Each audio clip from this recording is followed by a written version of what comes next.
Good evening. I'd like to welcome members to the council meeting. Can I ask members when speaking to speak directly into the microphone? This will enable members and members of the public to hear. Can I remind members and members of the public to place their mobile phones to silent and to stand where possible when speaking?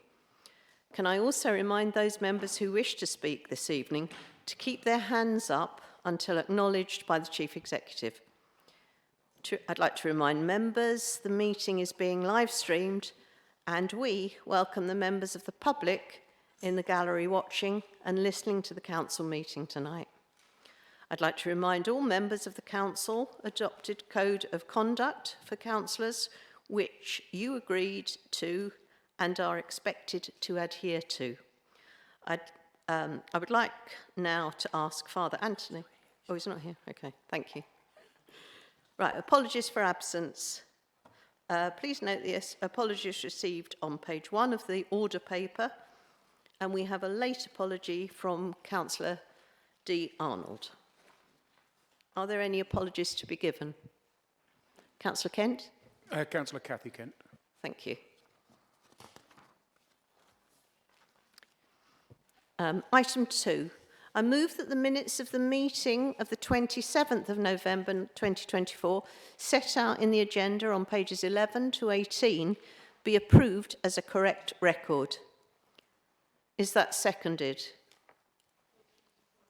Thank you, Councillor Muldowney. Is any member in disagreement with the accuracy of the minutes?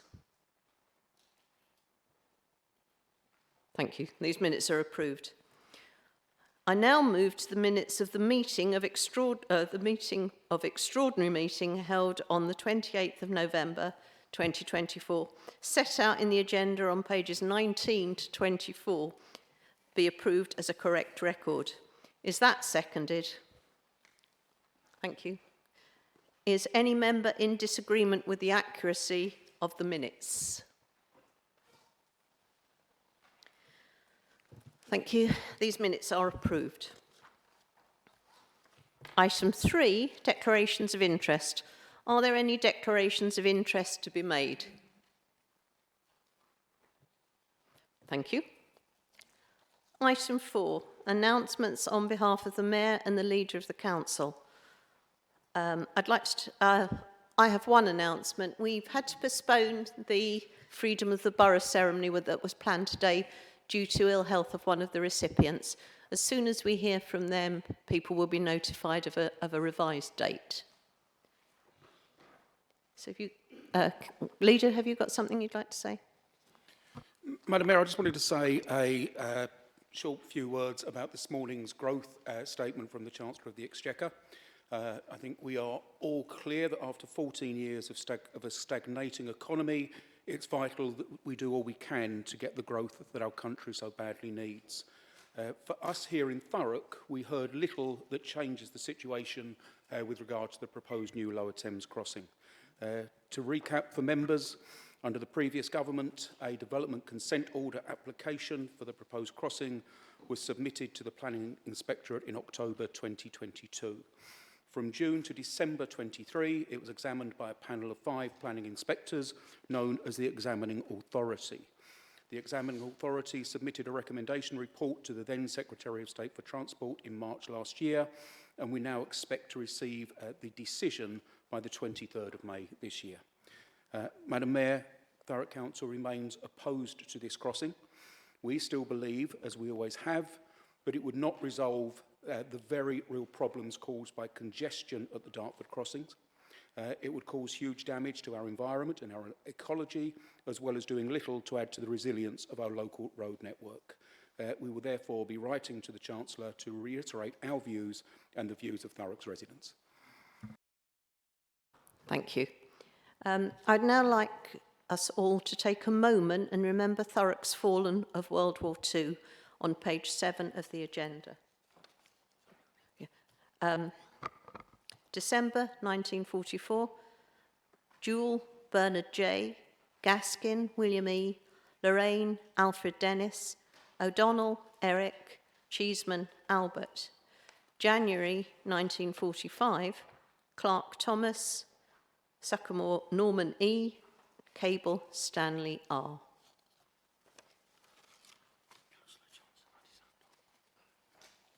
Councillor Johnson. Thank you, Madam Mayor. May I ask an emergency question to the leader on the terms regarding the Lower Thames crossing, please?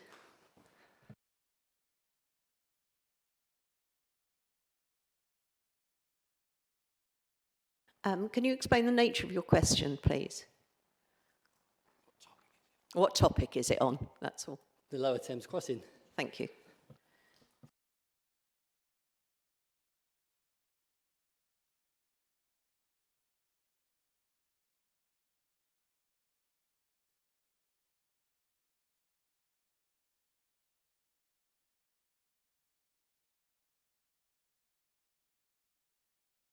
Right, sorry. Because it's not on the agenda, you're unable to ask it today, but you are at liberty to pose it for the next council meeting. Thank you. Thank you for your decision, Madam Mayor.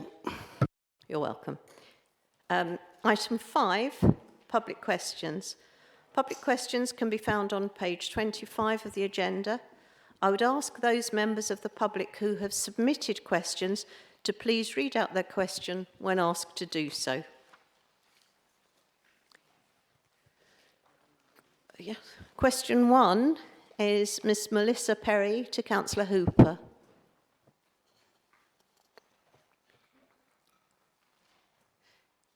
Good evening, Miss Perry. Please come forward and read out your question as set out on page 25 of the agenda. Thank you, Madam Mayor, and thank you to the portfolio holder for that answer. Can the portfolio holder tell me what action the council is taking to keep the high-rise car park in Chadwell safe and secure? Councillor Hooper, please respond to the question. Thank you, Ms Perry, for your question. I'm going to look at my notes and not at you as I'm reading. I don't mean to be rude.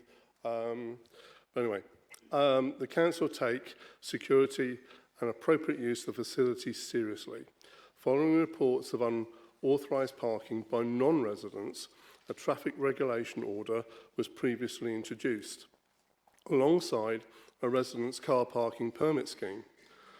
This scheme remains in place, and the council's parking enforcement team actively monitor and enforce this regulation. Additionally, on-site caretakers and courtyards conduct regular patrols of the car park.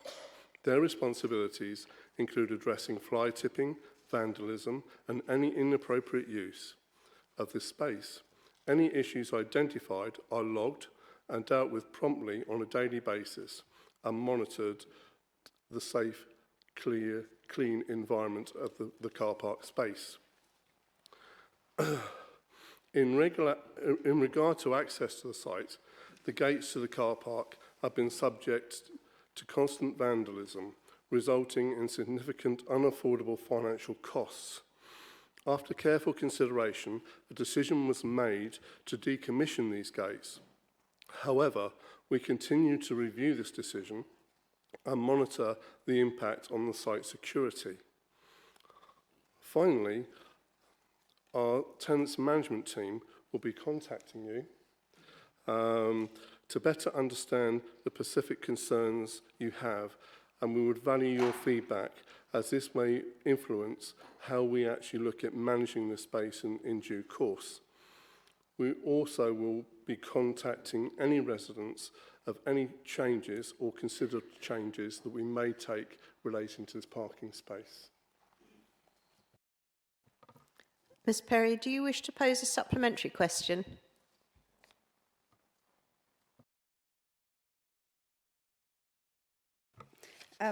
Thank you. Thank you, Madam Mayor, and thank you to the portfolio holder for your answer. The residents of the flats pay for a parking permit to use the car park, and I would like to think the money that is made using from that scheme is to make sure the car park is safe and secure. Will the portfolio holder promise that with this administration they will use money raised by charging residents for the parking to ensure that it's safe and secure, and that only people that have paid for the parking can have access? Thank you. Thank you. Councillor Hooper. As I said, Ms Perry, we'll be contacting you and residents regarding this parking space. We continually keep it under review. We are very clear that we want to make sure this space is safe and secure. To our knowledge, there's been no damage to any vehicles, but I do take the point that maybe people will be parking who shouldn't be parking there. But we have spoken to the parking enforcement team today to ask them to make more regular checks on this parking space. Thank you, Ms Perry. You can take your seat back in the public gallery now.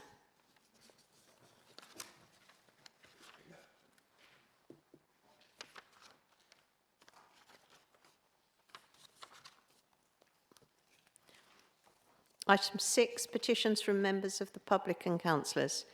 Please be advised that in accordance with the council's petition scheme, one notice of petition has been received.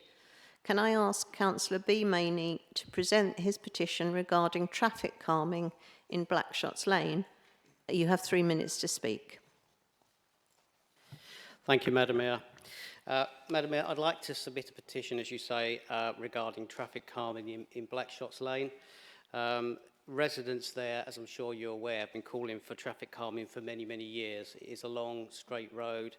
Deanholm Primary and William Edwards School are both just off of Blackshots Lane, and so it's a road which is used frequently by school pupils.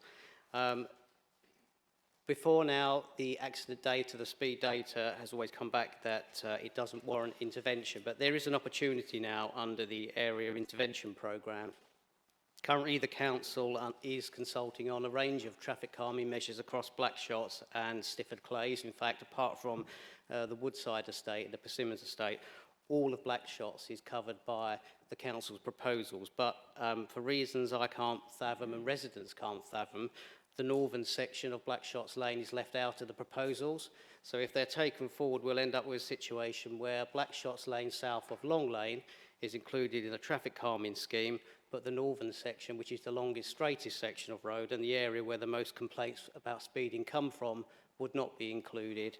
I've spoken to officers and they have explained the reasons for this. It's to do with the way that the areas are drawn up under the intervention programme, but they've also been very clear there is flexibility for them to exercise discretion and include the northern half if the case is made for it. And I've made that case as a councillor, and I'm now submitting this petition on behalf of my residents who would implore the council not to miss this opportunity and to include all of Blackshots Lane in any future traffic calming measures. Thank you, Madam Mayor. Thank you. Councillor V. Holloway, as portfolio holder, you have 1 minute to acknowledge and speak on this petition. Thank you, Madam Mayor. I acknowledge the submission of your petition, Councillor Maney. I can see that this is an important issue to residents. It will be investigated and considered alongside other requests across the borough. It will follow the petition process carried out by Democratic Services and will receive a response shortly. Item 7, update reports in respect of those petitions presented at council and council offices. This report can be found on page 27 of the agenda and is information on the status of petitions received. Under Council Procedure Rule 3.7, I've agreed to vary the order of business, so we'll take item 14 next.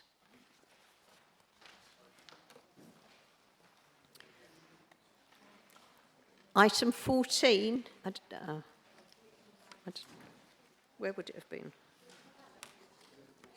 What page was it on the original thing?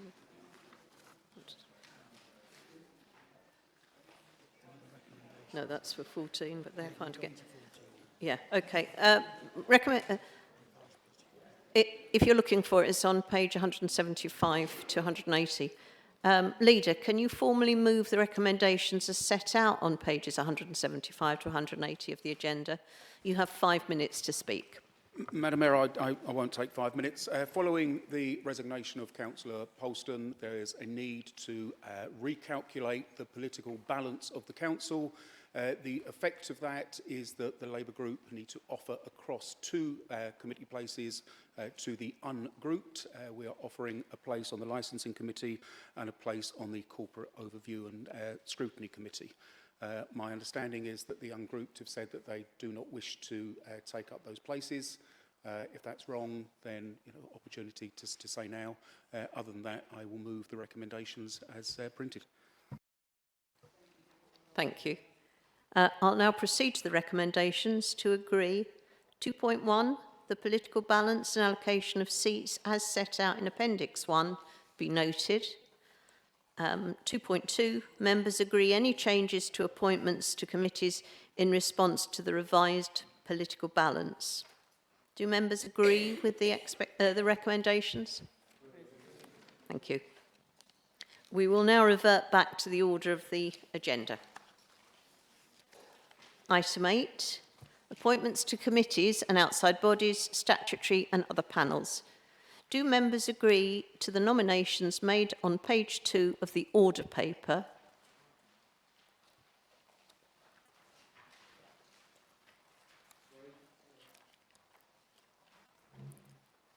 Are there any? Does anyone disagree? Are there any other changes to appointments?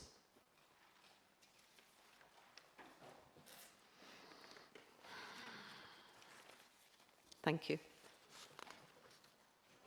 Item 9, debate on a petition containing 1,500, sorry, advisor, 1,500 verified signatures. This report can be found on pages 29 to 32 of the agenda. Good evening, Mr. Bilton. As lead organiser of the petition, can you please make your way to the public speaker microphone to present your petition? You have 5 minutes to do this.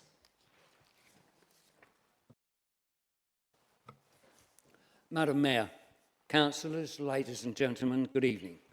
On behalf of our group, I would like to thank you for this opportunity to present our case. Our group consists of residents of mixed ages and gender, and I have been elected as chairman. I have lived and worked in Thurrock all my life, as has a large proportion of our group. As a group, we applaud the council's decision to replace the current substandard housing in the Blackstocks estate. You are aware that we have raised a petition of over 2,000 signatures to register a protest about building houses on Blackstocks playing field, an area that was left to the people of Thurrock in perpetuity. There has already been a significant erosion of the public space by other buildings. During the COVID epidemic, the field then and now undoubtedly helped towards the public mental health. The large number of people using the field then and now gives testament to the field's popularity. The apparent intention is to attract young families with children into the area. Any loss of public space will inevitably have a detrimental effect to the public, especially the young. Subsequent to getting the signatures for the petition, we spoke to many Thurrock residents.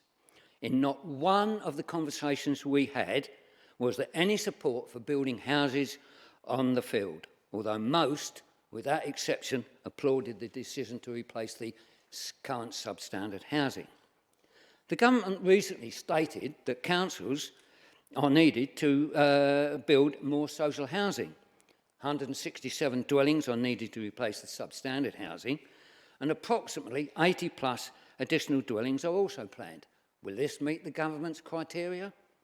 Adjacent sites that were originally designated for housing are available. These are currently used for allotments and a parking space for council vehicles. Both these uses could be moved elsewhere, thus making the area available for its original planned usage. Why not utilise it for housing as its original designated purpose? The primary access to the site would be from Blackstocks Lane via Highfield Gardens or Laird Avenue. It is felt that Highfield Gardens is not suitable. This leaves Laird Avenue. This is an avenue where there are existing traffic problems. Members have had bus drivers knocking on their doors, asking them to move their cars outside their houses to facilitate the bus getting through. The development will potentially bring another 100 cars through an area that cannot cope with existing traffic volumes. It is hoped that an in-depth study of traffic will be conducted. Excuse me. The development will undoubtedly blight some of the houses in Laird Avenue and Broadview Avenue that back onto the field. These houses are primarily owned by long-term residents. The development will also mean loss of trees, approximately 40, some of which were paid and planted for by residents. And wildlife habitat will be lost. Whilst we recognise that trees and habitat can be moved and replanted, it will take many years for the new area to reach the current level of maturity. It is proposed to give land to fields in trust to compensate for the land loss incurred. None of this land is adjacent to Blackshot's Field and is spread throughout the borough, making the plots smaller and of little use. There is a history of land subsidence in Blackshots Lane, adjacent to the field. The concern is that the proposed development will be more subsidence. The new development will terminate at the back of houses in Broadview Avenue, which is close to where the development stops. The fear is that the residents will park their cars in the avenue. In a previous council report titled Blackshots Estate, Proposals for the Way Forward, dated the 7th of December 2022, paragraph 3.2, it states, and I quote, "There may be a need to strike a balance between the use of land currently designated as Greenbelt and the impact on adjacent property." We would ask the council and planners to bear this in mind, please. In conclusion, we would submit that there is a significant public resistance to the use of land on Blackshots Field for some housing, as demonstrated by the petition and our presence here tonight. This public opinion indicates that part of the development is not perceived as desirable or wanted by residents. Hopefully the council will recognise and accept residents' requirement. Thank you very much. Thank you.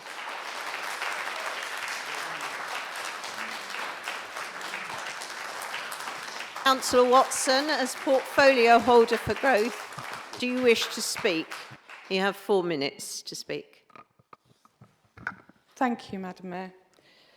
Thank you, Mike, and thank you to the Residents' Committee for organising and submitting this petition. As many people in this chamber will know, this plan was part of the unpleasant legacy that the previous administration left us. It was waved through by one of the final Conservative cabinets before last May's election.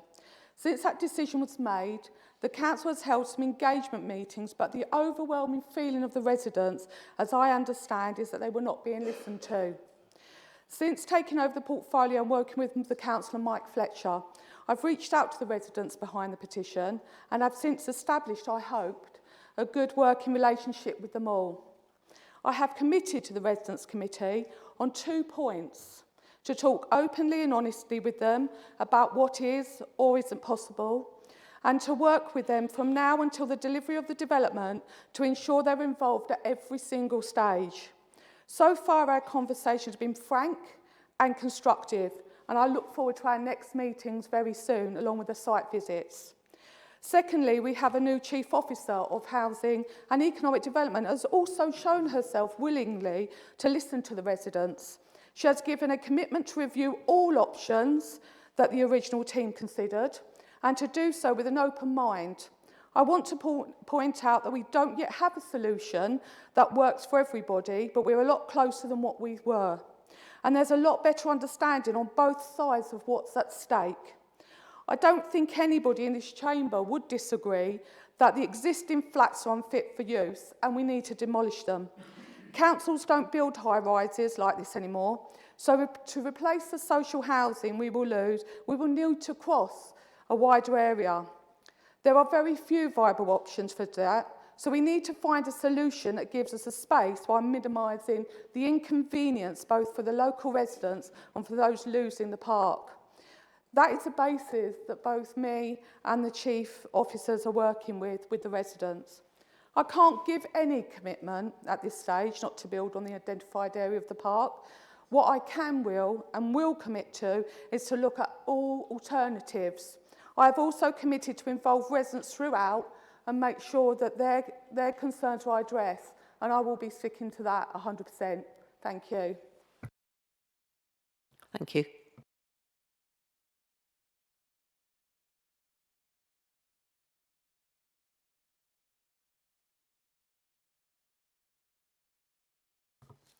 Would any member like to speak on this report? Keep your hands up. Each member will have 4 minutes.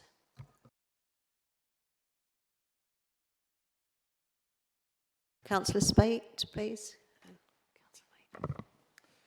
Thank you, Madam Mayor. Sadly, we have seen a degree of political duplicity take up some of the space and time that could have been used for more practical and useful debate and discussion in the past. But I hope, and it seems we have passed that point now, which I welcome. I've been following this project very closely for several years now, and indeed I have a small degree of pride that as a campaigning journalist, I helped bring the depth and breadth of the problems in the 3 buildings at Blackshots to the public's attention. So much so that in the end, the council, which had been dismissive and in denial, eventually had to own up to the problem. But mine was a tiny part. Much more praise is due to those who seized the day in the end within the inner sanctum and finally came up with some imaginative plans. Sadly, imaginations did run a little wild, and I think we may have lost sight of what this is all about, which is providing decent, safe homes for Thurrock residents who need and deserve them, but also retaining the local facilities and open space. I don't believe that's an insurmountable dichotomy. I just hope now we can talk about the practicalities. And one thing I think the council needs to do on an immediate practical level is start a real dialogue with Fields in Trust, which is a charity in place to protect our open spaces. They have an important role to play in the matter, and yet in several interactions that I have had with them, I have been told Thurrock Council have not asked them to get involved. Now, I'm not naive enough to believe that is entirely true. Indeed, I know there have been discussions. So the charity is not entirely blameless and is a little disingenuous. And it has certainly prevaricated, and I don't believe it has fulfilled all its responsibilities. I will quote their latest statement on this matter. As a small charity with very limited resources, we can't get involved in local campaigns and will only get involved once the formal request has been submitted. At that point, the application will be considered by our Planning and Policy Committee according to our buildings policy. At this stage, the residents should continue to contact the council directly and express their views on the project. I think the residents, many of whom are here, have already done that. What I would ask, therefore, the portfolio holder to do is to ask the council officers to make that formal approach to Fields in Trust. It is vital that they are engaged in this process. Thank you. I have the names of some councillors who wish to speak. I've got Councillor Fletcher, Councillor Maney and Councillor Jeffries. Is there anyone else who wishes to speak? Thank you. Councillor Fletcher, please. Thank you, Chair. Mr. Bilton has already, I think, quite admirably outlined the practical issues involved in building on Blackshots Field. I'd like to concentrate more on the principle. As a King George V park, Blackshots was gifted to the people of Thurrock in memory of the late King. It was intended to be, and to remain, a green space for leisure in a rapidly expanding urban area, not to be land banked for future development. And the same might be said about all the parks throughout the borough. The problem being that once you agree to build on one of our parks, in theory, none of them are safe. Unfortunately, when this decision was originally made, the administration didn't seem to quite get that. They were happy to sign away a slice of the park and hand it over to the development team to do as it wished. Since then, and until quite recently, it's been full steam ahead and to hell with the locals. That's why this petition has been so important, because it shows both the depth of feeling about this and about the breadth, the fact that it extends not just around the few streets around Blackshots Field, but across the borough. I'm encouraged that we now have a portfolio holder and a director, I think chief officer, I think is how she was mentioned, who are prepared to listen to residents and to work with them. We've had some honest conversations and I'm looking forward to continuing that, but it's the start of a long process. To be clear, as it's been said, nobody questions why the current flats need to come down. Nobody disagrees that after 8 years of neglect and with nearly 5,000 people waiting for a place to live, we need to increase our social housing stock, not deplete it. But we, and by we I don't mean just the residents, but Councillor Maney and myself, believe it should be possible to do that without sacrificing part of Blackshot's Field. I believe we're at a real moment of truth here. Thurrock needs its parks, and it will need them even more as we develop and expand, as we're hoping to. We need to build social housing, but we need to build it with an eye to the infrastructure around it, and that includes the green lungs within each part of our borough. I hope that this petition has been a first step towards protecting our urban parks, because once that parkland is gone, it's not coming back. Thank you. Thank you. Councillor B. Maney. Thank you, Madam Mayor. And can I also join in congratulating Mr. Bilton and all the residents who have worked so hard to get this petition. Madam Mayor, before I move on and give my views, I think it's important that we just address some of the comments that have been said tonight, because Councillor Watson, not for the first time, has intentionally or inadvertently misled the chamber. She stood here when the petition was first submitted and said that former Councillor Redhill had never objected in public meetings to the plans to develop on the playing field. Well, it's a matter of public record that at every single meeting this has been debated at which former Councillor Redhill was at, she objected to it. She raised questions in this chamber. Councillor Watson was there. Don't know whether she was asleep, but very vociferously objected to it. And she came to the last cabinet meeting on the 13th of March last year and objected to it. Now, Councillor Watson wants residents to believe that it's all a legacy of the previous administration. She knows perfectly well, as does anybody involved in this project, because they've been told time and time again that no decisions taken on this project, incidentally decisions which weren't just agreed by the Conservative Cabinet, went through ONS committees on which Labour sat and didn't object to. In fact, Councillor Lydiard is on record as saying he supported the plans. They had every opportunity to raise objections and they didn't. But the point being, Madam Mayor, nothing at all that has been agreed binds this council to anything. There is no binding agreement to build on King George V playing field. That has been confirmed over and over again by senior officers in meetings in which Councillor Watson was at, even only last week. It's simple. You can change your mind. You don't have to do it. You don't have to build on the playing field. And things have changed. And the world has moved on, because when we were discussing this over the last 2 or 3 years, Madam Mayor, we've always been led to believe that 258 number, those new units, if we deviate from that, the scheme becomes unviable. Twice last week it was confirmed to me by senior officers that absolutely the scheme does not become unviable if you reduce that number of 258. It can still go ahead. That is from a very senior officer. Again, Councillor Watson was at that meeting.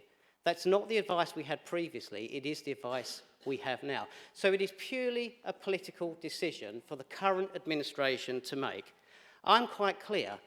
I'm happy to forego that 258. I'm happy to see us build less new units, because I don't think the need for social housing outweighs the need to protect King George V playing field.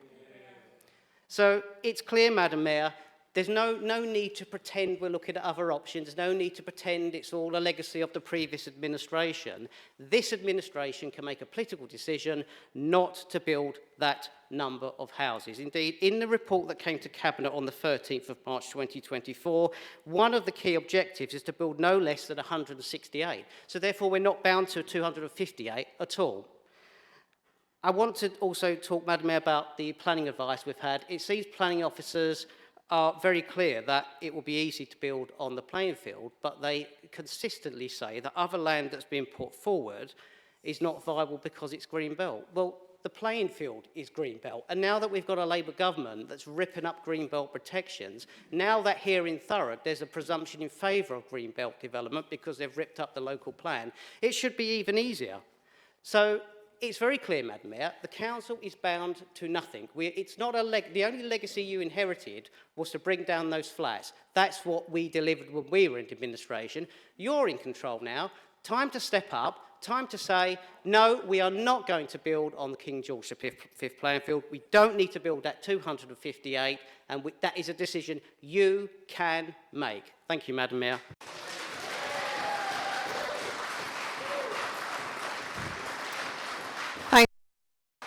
Thank you, Councillor. Councillor Jeffries, please.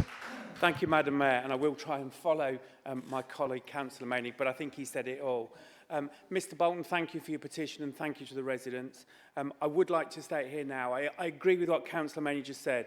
When former Councillor Redsill, who has campaigned tirelessly to get the flats taken down and for new units to be built, but she has been adamant she did not want any building on King George the playing fields. She regularly turned up, and I think, Councillor Watson, when you sum up on this debate, I think there's an opportunity for you to apologise in public to former Councillor Redsill for the way in which you spoke to her and the way in which you've misled this chamber in suggesting that she didn't campaign, because she did. I was there at Cabinet, at full council, each and every... It's no good keep saying no. People can't see you saying that. No, no. Can we talk across the chamber correctly, please? You're addressing me. Madam Mayor, I think it's actually when a former It was to mayor, both of you, not just you. That was to both of you. I think when a former mayor is accused of not doing something and of not representing her residents properly by a cabinet member, I think the record needs to be set straight. So please take the opportunity. It is true that under the previous administration, we took the decision to take the flats down and to look at the building of new units, which included on the playing fields. That's because we were told there was no other viable option, despite us asking for alternatives. So it's interesting that now the advice is we can do something different, and it is now a political decision, and as Councillor Maney said, we would urge the administration to listen to the residents, which we did all the time. Listen to the residents, listen to those 2,000 people that have signed that petition, listen to former Councillor Redsill, and decide not to build on those playing fields and restore them for the use of the public. Thank you, Councillor. Councillor Johnson, please. Yeah, I've got to follow both of you. Thank you very much indeed. I was involved with this right from the beginning as portfolio holder. In fact, I think if you look at Cabinet records, you'll find that it was I, as a portfolio holder, who put forward these flats for the possibility of demolition, with Councillor Redsill in my ear all the time, and Councillor Maney about doing so, quite rightly. It happened, but as an individual councillor here, I'm very concerned about the change of advice that the current administration seems to receive as to what we used to receive. Because I can say now that when this was put in front of me, the number of flats or the number of homes to be built, we were told if it didn't include the houses, or I was told if it didn't include building on that, those tennis courts or the playing fields, it was not financially viable. Now, I would like to stand here and say, I think if I'd have been told that wasn't the case, and we could go ahead and just replace the flats, I would have changed my mind and not agreed to that. I have to be honest. I'm putting my hand on my heart and saying that. But hindsight's a wonderful tool, isn't it? You've now said that, you've got a portfolio holder that now listens. Well, we certainly listened, and we said we are going to get rid of those flats. As Councillor Maney quite rightly said, that's the only thing that it appears now that you as an administration are being held to. You do not have to build the extra flats. We're told it is quite financially viable to replace the 167 properties that you lose in the high-rise without using that extra land. So please, come up to the plate, stand up and tell the truth, that you can say to anybody in this room, we do not have to build them. So don't build them, because that land is far more important as a playing field for the community. We are still going to replace the exact number of council houses that are going, so please tell the truth. Thank you. Thank you. Councillor Allen, you have 4 minutes. Thank you, Madam Mayor. I'd just like to ask a couple of questions. Do know. It's my understanding that that this field, the open green and recreational space, is indeed in ownership of Thurrock Council. Is this correct? Can you confirm if Thurrock Council own that space outright? And also... Sorry, Councillor, you can't ask questions at this stage. We can have a discussion around the petition, but it's not an opportunity to ask questions. Again, Madam Mayor, it's my understanding that if Thurrock Council approach Fields in Trust and ask them to relinquish that land, there's nothing Fields in Trust can do to hold on to that green, open and recreational space, because we've seen exactly the same thing happen in Tilbury to the Ankerfield to make way for the youth zone. So Fields in Trust apparently protect this land or many recreational green spaces like the field in question, but if Thurrock Council approach them and ask them to relinquish that land, there's nothing they can do to hold on to it. I want to know if that's correct.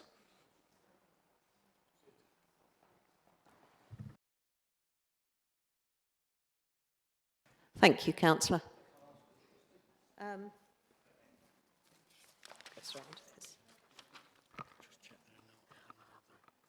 Are there any more people wish to speak? Councillor Rigby? Oh, thank you, Madam Mayor. Sorry. Just to say that I really think that the field should be protected. It's used by a lot of dog walkers. Children play football there in the summer, and I think if there are other options, then they really should be taken up. Thank you. Thank you, Councillor.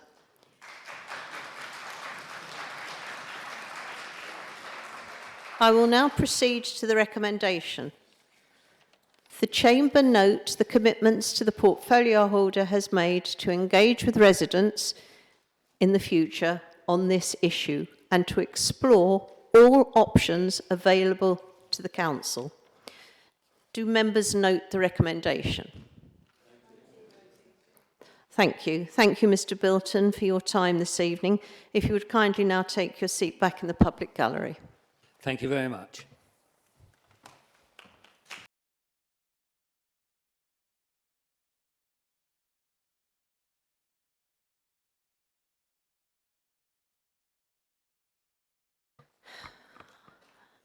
Item 10, Local Council Tax Support Scheme. Councillor Muldowney, would you please introduce the report that can be found on pages 33 to 50? You have 5 minutes to speak. Thank you, Madam Mayor. I won't be taking 5 minutes. It's quite a straightforward report. I'm pleased to welcome this report on the Local Council Tax Support Scheme and the decision to retain the current framework for the 2025-2026 financial year. So the Local Council Tax Scheme, as I'm sure members are aware, is a vital resource offering much needed financial relief to low-income households, while ensuring that no protected group is disproportionately affected. By maintaining income exemptions for vulnerable groups such as veterans and those with disabilities, the scheme reflects our values of equity and compassion. Members may remember that when agreeing the scheme for 2024-2025, Council approved a recommendation that a full review of the scheme should be undertaken for this year. Commissioner's comments supported this recommendation, asking for all aspects of benchmarking with peers to ascertain where there were policy choices to raise further income for 2025-26. So last year we undertook extensive benchmarking, consultation and modelling, and we have explored alternative options, including a move to a banded scheme. However, the findings highlighted potential negative impacts on some households, which has led us to prioritise stability and fairness By maintaining the existing scheme, we ensure that low-income families, disabled individuals and other vulnerable groups continue to receive the support they need. We will continue to review and refine the scheme annually, ensuring it evolves to meet the needs of our community while protecting those who rely on it most. I commend this report and the efforts to balance compassion with sound governance and financial prudence. Thank you. Thank you, Councillor. Councillor Jeffries, do you wish to speak? You have 4 minutes. Thank you, Madam Mayor. I won't be taking the 4 minutes. Obviously, I welcome the report, welcome the help for those that are vulnerable. I'd just say I find it a little bit jarring. The portfolio holder talks about compassion and helping those most vulnerable. I just wonder where the help was for all of those thousands of pensioners who've had their winter fuel allowance taken away from them.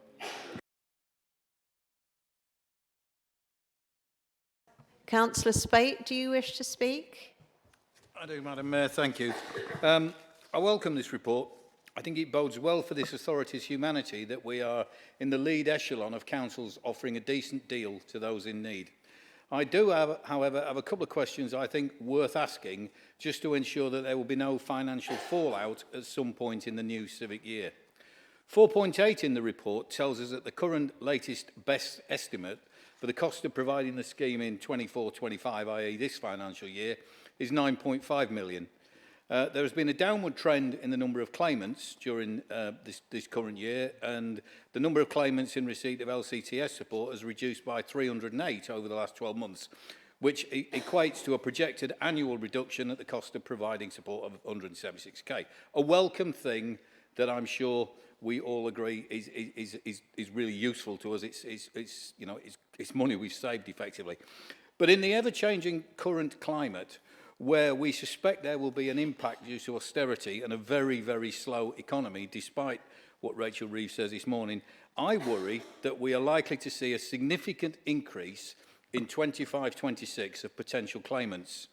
Yet the forecast cost for 2025-26 of maintaining the scheme for the council, based on current charges, is 9.3 million, a drop of 200,000. We are anticipating a further fall in the number of claimants. I would ask, and I know we're not here to ask and get questions, but I would ask on what basis this figure is founded for the portfolio holder to look at that. Would it not be more prudent to set aside a larger amount rather than run the risk of hitting a deficit in the late 2025 or early 2026?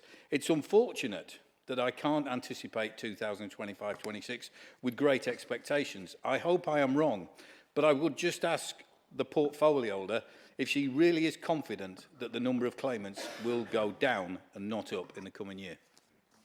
Thank you, Councillor. Is there any other member wishes to speak? Thank you. Councillor Muldowney, do you wish to have your right of reply? You have 2 minutes. Just to say to Councillor Spate that we've taken on board your questions and we'll get a written response to you on those. Thank you. Thank you. I'll now proceed to the recommendations that, for the reasons set out in this report, the Council is recommended to note the analysis and review of the current local council tax support scheme for working age people, approves that the current local council tax support scheme for working age people, which has been in place since 2017 to 18, continues for the 2025 to 26 with no changes. To ensure work pays, the first £25 per week of earned income is disregarded when calculating levels of council tax support. The maximum capital limit is to be set at £6,000. This means anyone who has savings over £6,000 may not receive support with their council tax. For working age claimants, the maximum support allowed is set at 75% of their full council tax bill. To assist those with families, the child benefit and child maintenance received is not included as income in the calculation of council tax support. The maximum period a claim can be backdated under the scheme is 1 calendar month. To qualify for this, the claimant will need to provide good reason for not claiming earlier. There is a full disregard of military compensation payments, including war disablement pensions, war widows pensions, and Armed Forces Compensation Scheme payments. Disability living allowance and personal independent payments are fully disregarded. The number of dependents assisted in the calculation of claimants' needs is a maximum of 2. The maximum period of an award when temporarily absent outside the United Kingdom is 4 weeks. Do members note and approve the recommendations? Thank you. Item 11, local tax discounts and premiums. Councillor Muldowney, would you please introduce the report that can be found on pages 51 to 66? You have 5 minutes to speak. Thank you, Madam Mayor. I'm pleased to recommend this important report on council tax premiums, which outlines the council's application of council tax premiums for long-term empty properties and second homes. By implementing these premiums, we incentivise property owners to bring underused housing back into active use. This contributes to addressing the housing shortages and supports the council's commitment to improving community outcomes. So again, this is a returning report. Members may remember that it was agreed at council in February-March last year that we begin to charge council tax premiums on empty properties from the 1st of April 2024. And on properties classed as second homes from the 1st of April 2025, subject to statutory exemptions, which at that point we were waiting on from government. So this policy has been carefully designed with fairness and transparency at its core. Exemptions for hardship cases, for properties under probate, for example, and those in for those in long-term care or in hospital, demonstrates our commitment to compassion alongside fiscal responsibility. The additional revenue, estimated at $855,000 for 2025-26, will contribute significantly to the council's financial stability, helping to protect essential services for our residents. There's been a thorough validation process for the second homes element, ensuring that only eligible properties are subject to premiums. Members are asked to note the updates regarding the empty home premiums already agreed and rolled out this year, and approve that these charges continue subject to statutory exemptions. Members are also asked to approve, as per the pre-existing determination, that the council proceeds to implement the second homes premium from the 1st of April 2025. We will continue to monitor and refine this approach, and we hope it's successful in incentivising property reuse and also in supporting our financial goals. Thank you. Thank you. Councillor Jeffries, do you wish to speak? Thank you, Madam Mayor. Thank you, Councillor Muldowney, for your report. And I welcome the introduction of the additional charge on empty homes as an incentive to get these properties back on market. There's one thing that's missing from the report, and I'm hoping that she may be able to, at some point, come back and report on this, and that is the number of properties we believe that have been brought back into use as a result of this additional charge that we've put in place. And furthermore, I wonder if she's got further ideas of what she would like to do to encourage more properties to come back into use, and perhaps as opposed to a stick, which is very much what this is, what carrots she might have to encourage people to put those properties back up. And perhaps could I suggest as well that ONS could review this policy later in the year, because they may well have some ideas of bringing these properties back into use. Thank you, Councillor. Councillor Spate, do you wish to speak? Thank you, Madam Mayor.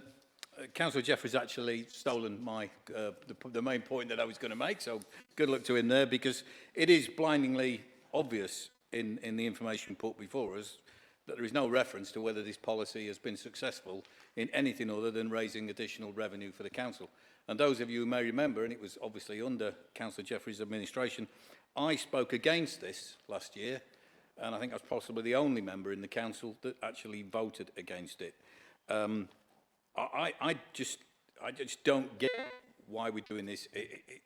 I spoke at the time that we we were in danger of driving some people out of the borough. And yes, those who say successfully say, yeah, you made 694,000 quid. Well, that's great, but that's not the reason given why we're doing this. And just to reiterate, what we should see in this report, and as usual, we're not getting the detail that we require to make proper decisions, is how many properties have been put back into use by this scheme. Only then can we judge whether it is a success or a failure, unless we're going to change the criteria that's put before us and says, this is a way we're going to make more money. And we clearly are treating it as a way to make more money because we're putting in additional charges, which I genuinely I don't think is right. And I go again to the lack of detail. I'm just looking at the report in front of me here, and we've got findings. And I've got the word potentially. We've got potentially. I think potentially is used later on. We don't know. This council's getting a reputation for sticking her finger in the air and just having a guess. We deserve better in this chamber. We need to have more precise information so we can make decisions that are absolutely sound. It's been a major criticism of this authority. I keep going back to the BVI. We are told in that BVI we are not being given enough information. Councillor Jeffries has rightly highlighted a significant omission in this report. I'm highlighting the fact that we're talking about potentially. I think what we need to see is a more accurate prognosis. Thank you. Thank you, Councillor. Would any other member wish to speak? Thank you. Councillor Muldowney, do you wish to have your right of reply? You have 2 minutes. Thank you, Madam Mayor. I take on board the suggestions from both members who've spoken, and I'm very happy for it to go to ONS and see if we can look at some other ways to encourage housing back into the market. I think sort of what I would say to Councillor Spate is the original legislation has actually been around since 1992, but we just haven't charged before. I mean, obviously, this has come more into focus because of our financial situation, but this legislation has been around, government legislation has been around for quite a while. However, it wasn't as successful as it could have been in the beginning because there was a loophole where people could just furnish their empty properties and then they wouldn't be subject to the charge. That wouldn't have been relevant to us because before last year we weren't actually levying the charge. So there's been additional legislation which has been put in place which now allows us to sort of capture that group of people who were trying to get around the law and not be charged for empty properties. So at the moment we're not charging for that. So that won't start until April 2025. I expect that there will be more data once we start that. Obviously, you've got the data on what the position with the charging that started on the 1st of April this year. I'm sure there'll be more data to satisfy Councillor Spate coming after that. I have made a note of the points that you've made, and I will speak to officers and see what other information we can get you. Okay, thank you.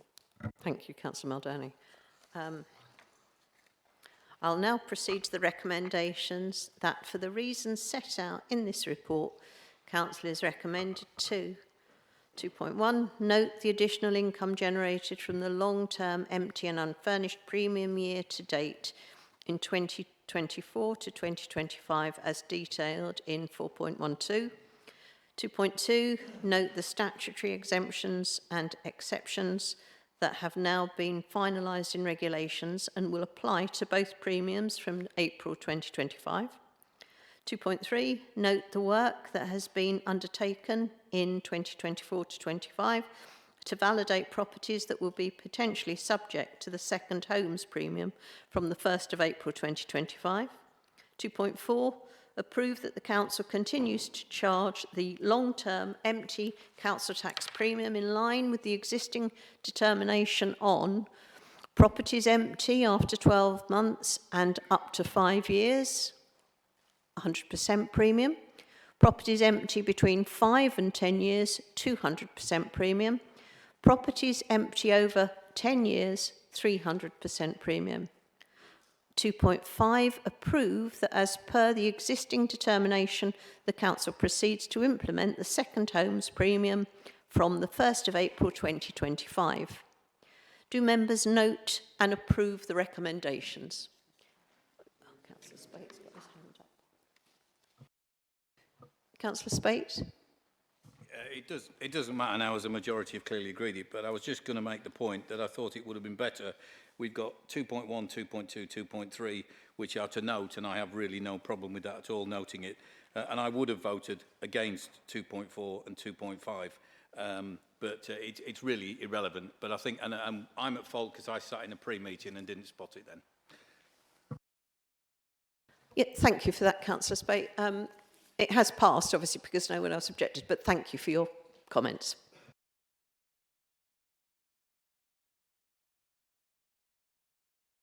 Item 12, Gambling Act 2005 Policy Statement Review.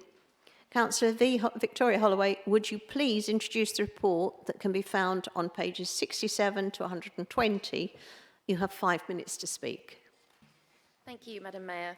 The Gambling Act 2005 requires the Council as a licensing authority to produce a statement of principles, its policy statement. The legislation further requires the Council to review, determine and publish its policy statement with respect to the exercise of its licensing functions every 3 years. Our policy is due to be renewed. The policy sets out our approach to licensing, betting shops, bingo, adult gaming centres, gaming machines in pubs, small society lotteries and other gambling activity in the borough. The revised policy has been subject to the statutory consultation and has been agreed by the Licensing Committee and Cabinet. If agreed tonight, it will come into effect from the 31st of January 2025. Thank you, Madam Mayor. Thank you, Councillor. Councillor Jeffries, do you wish to speak? No, thank you, Madam Mayor. Thank you. Councillor Spate, do you wish to speak? Sadly, I do. You can see I've had some great bedtime reading lately. I note I have some concerns about the validity of this report and that at a future time it might not stand any detailed scrutiny. The issue was raised at a full licensing committee that met on Wednesday the 13th of November when the Council's licensing manager presented a report to the committee informing them of the statutory need for a gambling policy statement that comes around every 3 years. At that meeting, members agreed to commission a public consultation, which is a key part of the strategy. The approved recommendations were 1.1, agree for the reviewed statement of gambling policy to go out to statutory consultation. 1.2, that after the consultation, significant relevant responses are reported to the licensing committee for consideration. Or 1.3, if no significant relevant responses are received during the consultation, then the policy be referred to Cabinet.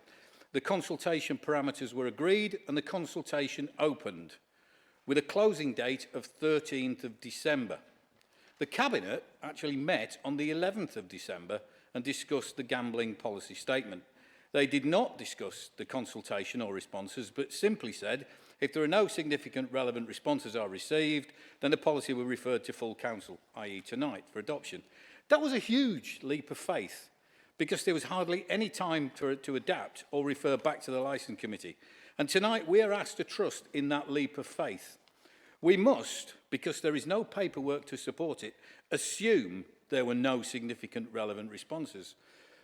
But we're told in the report before us tonight, the statutory consultation has been undertaken and the revised policy has been considered by both the licensing committee and Cabinet. That is simply disingenuous. It has not.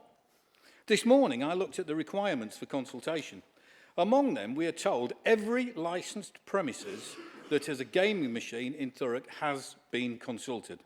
People who know me will be aware of my connections to a couple of local clubs which have gaming machines. Today, I have checked with the secretaries of both clubs. They say they have no record of consultation nor any memory of even a verbal check. The documentation before us tonight also says the Council sent out a press release, and I emphasise the word press because clearly it's relevant to me, about the consultation. I do not recall seeing any such press release in my professional capacity. So we are being asked to pass something that does not have verified information to back it up. We are asked to vote yet again on blind faith, not evidence. I thought those days in this chamber were gone. I would ask that we put this back, we send it to Cabinet, and we suffer not fulfilling a statutory responsibility for a month. And we can do that, because I clarified it today. And we actually then come back and we vote on something that is tangible, that is evidenced and is before us. Because, you know, this is the tiny thin end of the wedge. But as I'm sure Mr Jones is going to talk about later, we're on an improvement journey. We just don't seem to be improving at a great rate. Thank you, Councillor. Would any members wish to speak? Councillor Green. Thank you, Madam Mayor.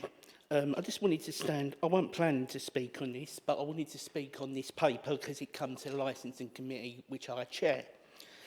This paper and the actual regulations and the policy we've got in front of us is no different than what was agreed before 4 years ago. We are waiting the recommendations from the government's white paper. This is likely to come back in front of this council in 2025 because a lot has changed since then. Gambling is online and it will reflect a lot of them recommendations.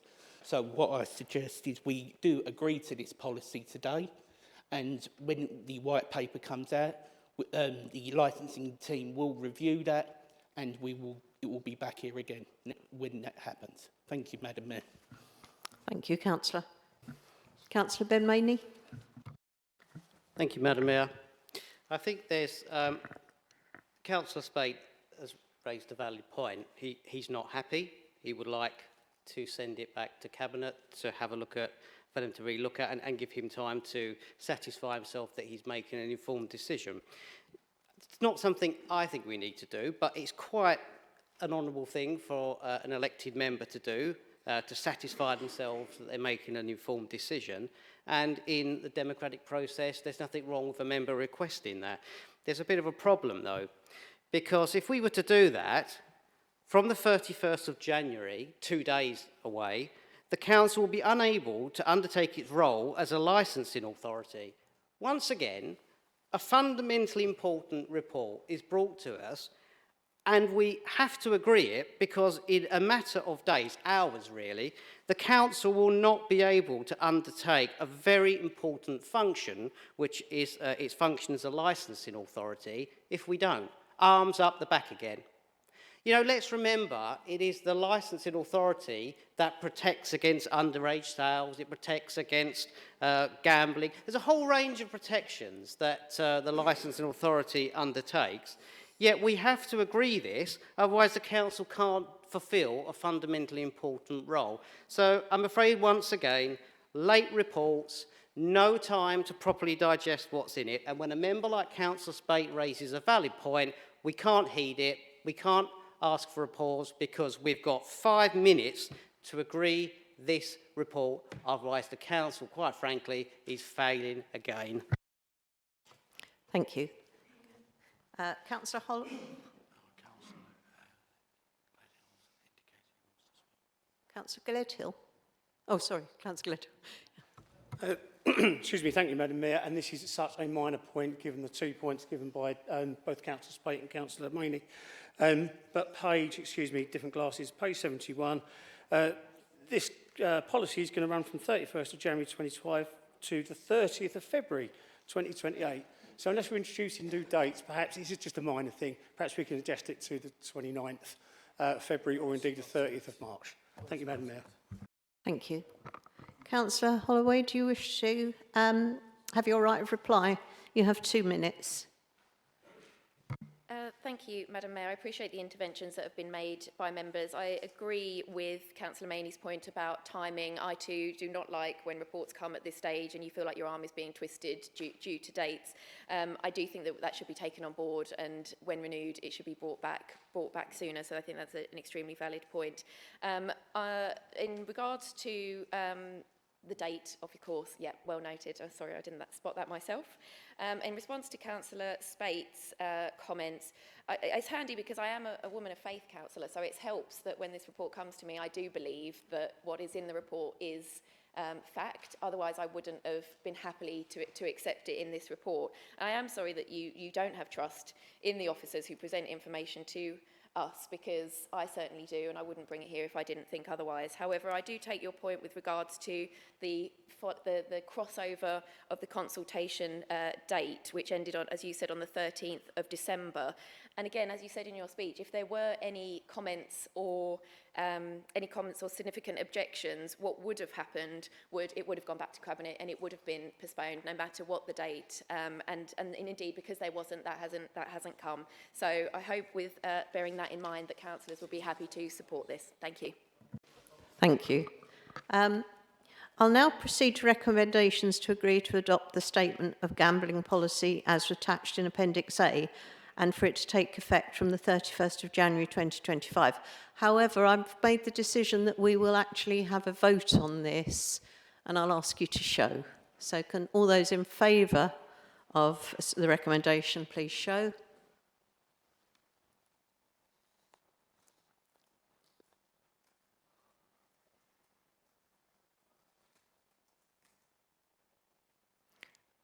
Thank you. Those against?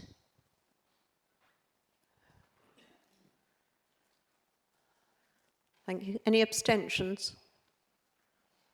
Thank you. The recommendation has been agreed or approved. Item 13, progress on Thurrock Council's improvement and recovery. Councillor Worrell, would you please introduce the report that can be found on pages 121 to 174? You have 5 minutes to speak. Thank you, Madam Mayor. I'm pleased to update the Chamber on the progress of Thurrock's improvement and recovery. This report marks a significant milestone in our journey to deliver meaningful and measurable outcomes for our residents. I understand that this has been a challenging period of constant change, but this report demonstrates that every step we take is contributing to the long-term positive change in how we govern our borough. Importantly, we are seeing real improvements in key areas.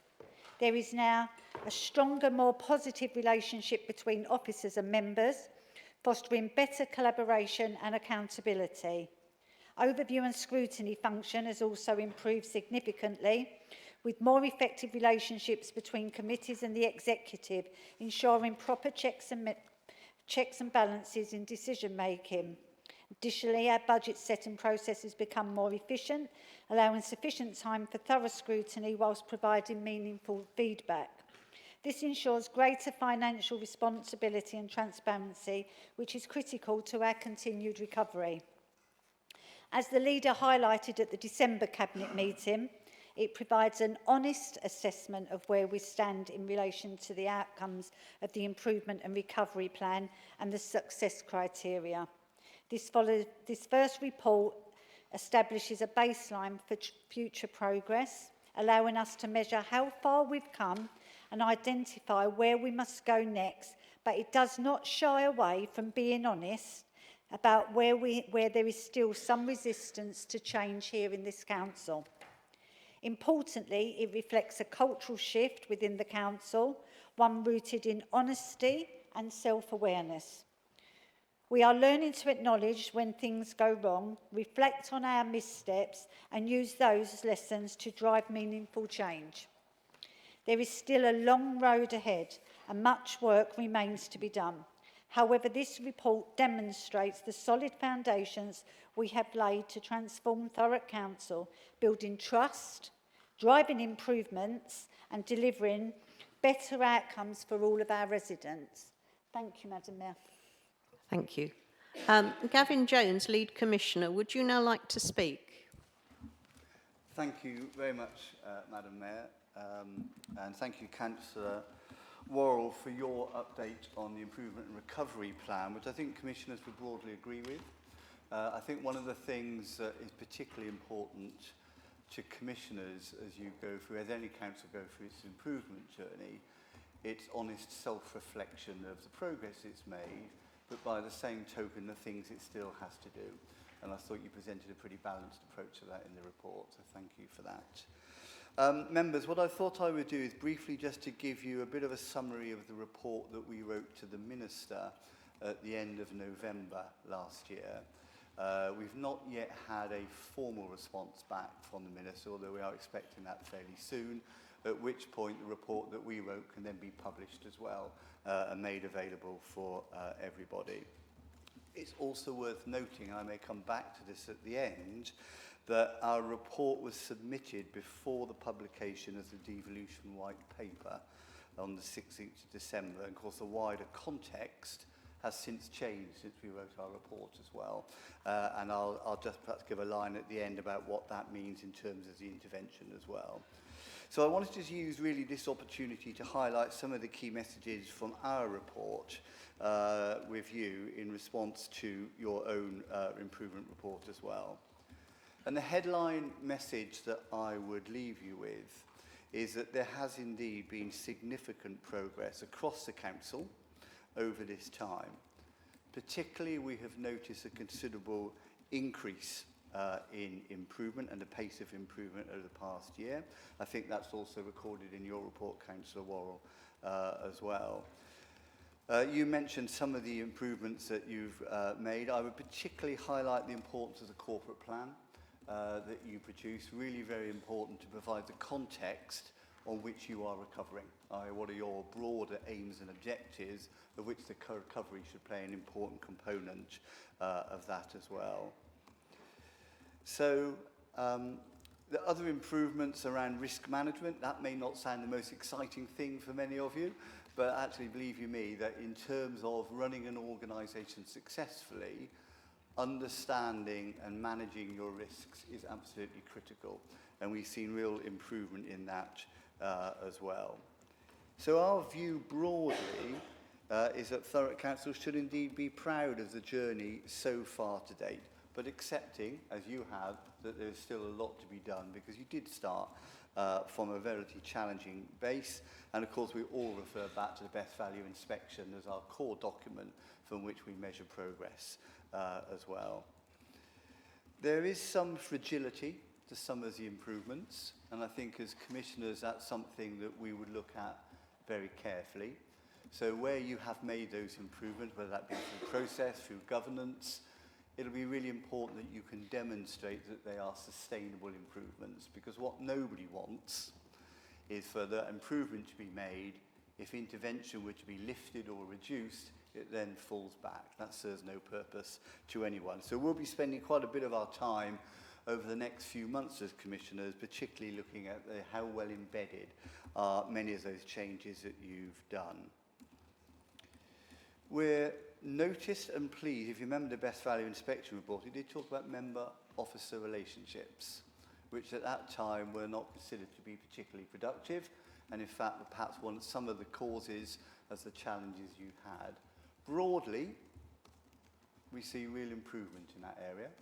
We see the leadership of the council, both managerially and politically, working well together and engaging with commissioners as well. But you really mustn't take that for granted. All 49 councillors own the recovery of the council. You all have a role to play, and how you discharge those duties, and in particular, how you interact with officers and how officers interact with you, doesn't mean to say they shouldn't be challenged. Of course they should be, but at its core should be respect. And that's not always consistent to date that we've observed, so that's something, again, that we'll be looking to keep an eye on as part of your recovery journey as well. I don't want to put that out of proportion, but just say that that is not consistent across the organisation yet either. We'd also encourage all members to engage with the Council's training and development offer. That's really, really important. It's hard enough for members to keep up with everything that's going on, but actually relearning and learning and committing to how you can perform your role as custodians of the organisation is critically important. And the LGA offer good support and development for that. Please do take it up as well. Now, on finances, our latest report highlighted the huge progress, and we do mean the huge progress that you've made on improving your financial position since this time last year. Clearly, you had a very, very difficult financial position, and still do. But you have made enormous progress in improving that position. Your finance leads have demonstrated real grip now that's here. I think there is still a concern about capacity, not just in the finance area, but more broadly, because actually your road to sustainability will require you to continue to focus heavily on transformation. And that will require focus, and it will require very focused resource to make that change happen. And you are resource constrained to do that as well. So next month, your Budget Council will be another key milestone on your journey. I look forward to that meeting, and we'll be watching closely how that goes. As commissioners, we are in regular contact with the department, as you'd expect, to see what else we can do to help, particularly around the financial position. I have nothing to report to you on that at this stage, but that is something that we are actively engaged with the department around as well. And we've also noticed the improved engagement with the local community. Again, really, really important. I need hardly tell you that you lost the trust of most of your residents when the council got into trouble. Trust is easily lost, but much harder to gain back, of course. But you are making measurable attempts to improve the engagement with your residents, and we really hope to see that that continue as well, moving forward as well. So, in a sort of closing message, we are pleased that the Council's leadership continues to emphasise the work that you're doing to meet your best value duty, and this must remain a priority. And if I may, I'll just go slightly off script. It is quite possible that Essex will be on the government's priority scheme for devolution and local government reorganisation. I have no insight into that, by the way, in case somebody does, but it's possible. And of course, there will be a temptation to move a lot of effort into that new world. Be very clear, you still have a duty to focus on your recovery, and as commissioners, as you would expect, we will continue to hold you to account for that improvement as well. Lastly, Madam Mayor, if I may just say additional information, I'm standing down as Chief Executive of Essex County Council next month, which, good news for you, means I'll be able to spend more time with you as your lead commissioner as well. I mention that only because if Devo and LGR take place, I will be in an uncomfortable position as Chief Executive of Essex County Council when those discussions are going on, so I will be stepping back. And today I've had no involvement in the Devo-LGR discussions back at County Hall either, quite deliberately, because I did not want to cause a contradiction of my role. Madam Mayor, if I may, that's all I'd like to say at this time. Thank you very much.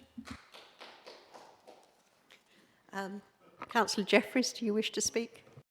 Thank you, Madam Mayor. Madam Mayor, I welcome the report, and it's true to say that as a council we've made great strides in reforming the way that we work. As already has been said, member-officer working relationship has improved, and we now have a corporate plan. We have a new SLT team embedded. We have a new way of working with overview and scrutiny, and of course, we have better financial controls in place. However, as has been said, there is still a long way to go, but I think residents should be reassured that we are making the changes that we need to give the people of Thurrock a council fit for purpose.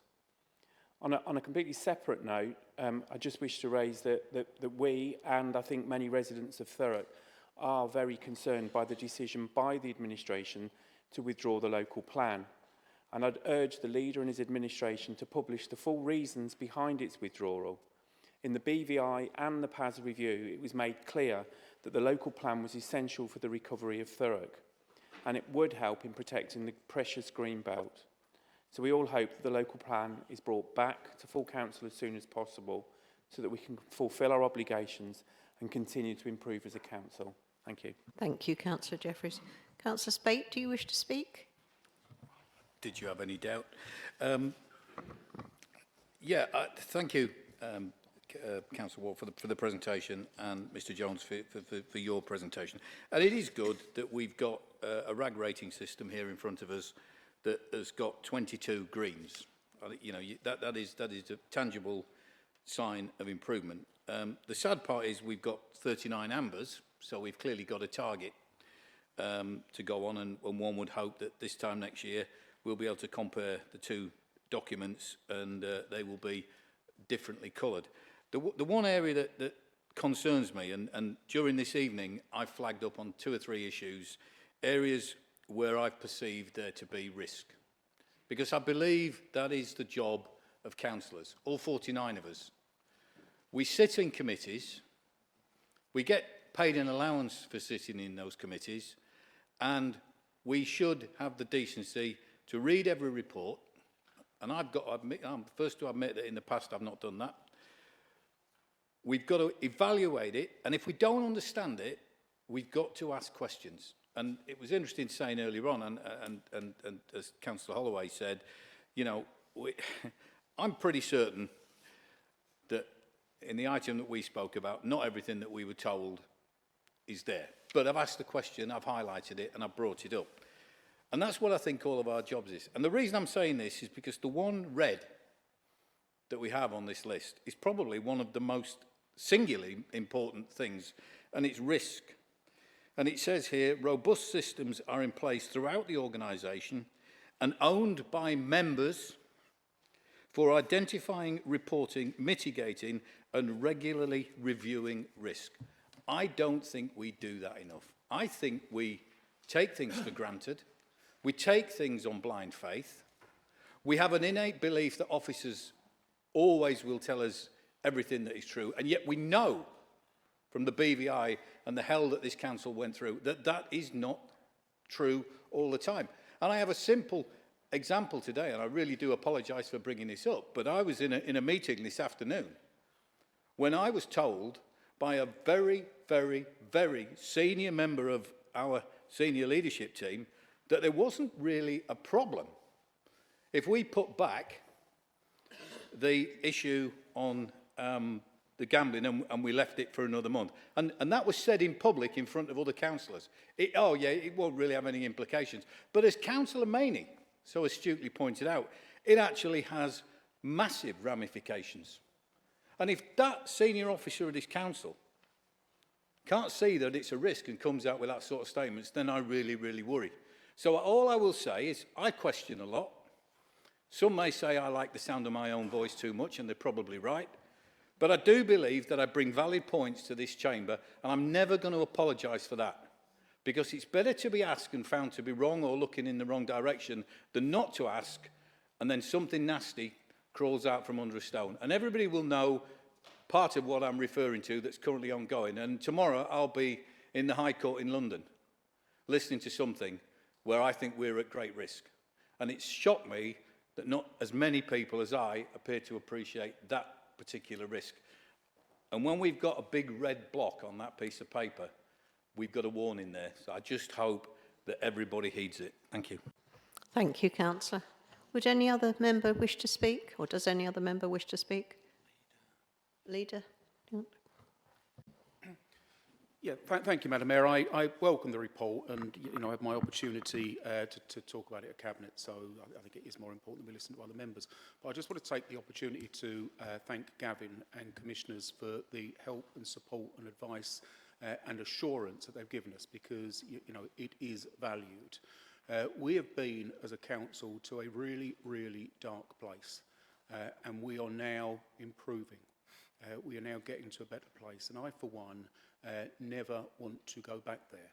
And whatever happens through local government reorganisation or devolution, all of us can take the experience that we have had here, the dreadful experience we've had here, to make sure that whatever comes next is more sustainable, is more responsive, that actually holds people to account and links that accountability to delivery from day one. And I think that will be really important.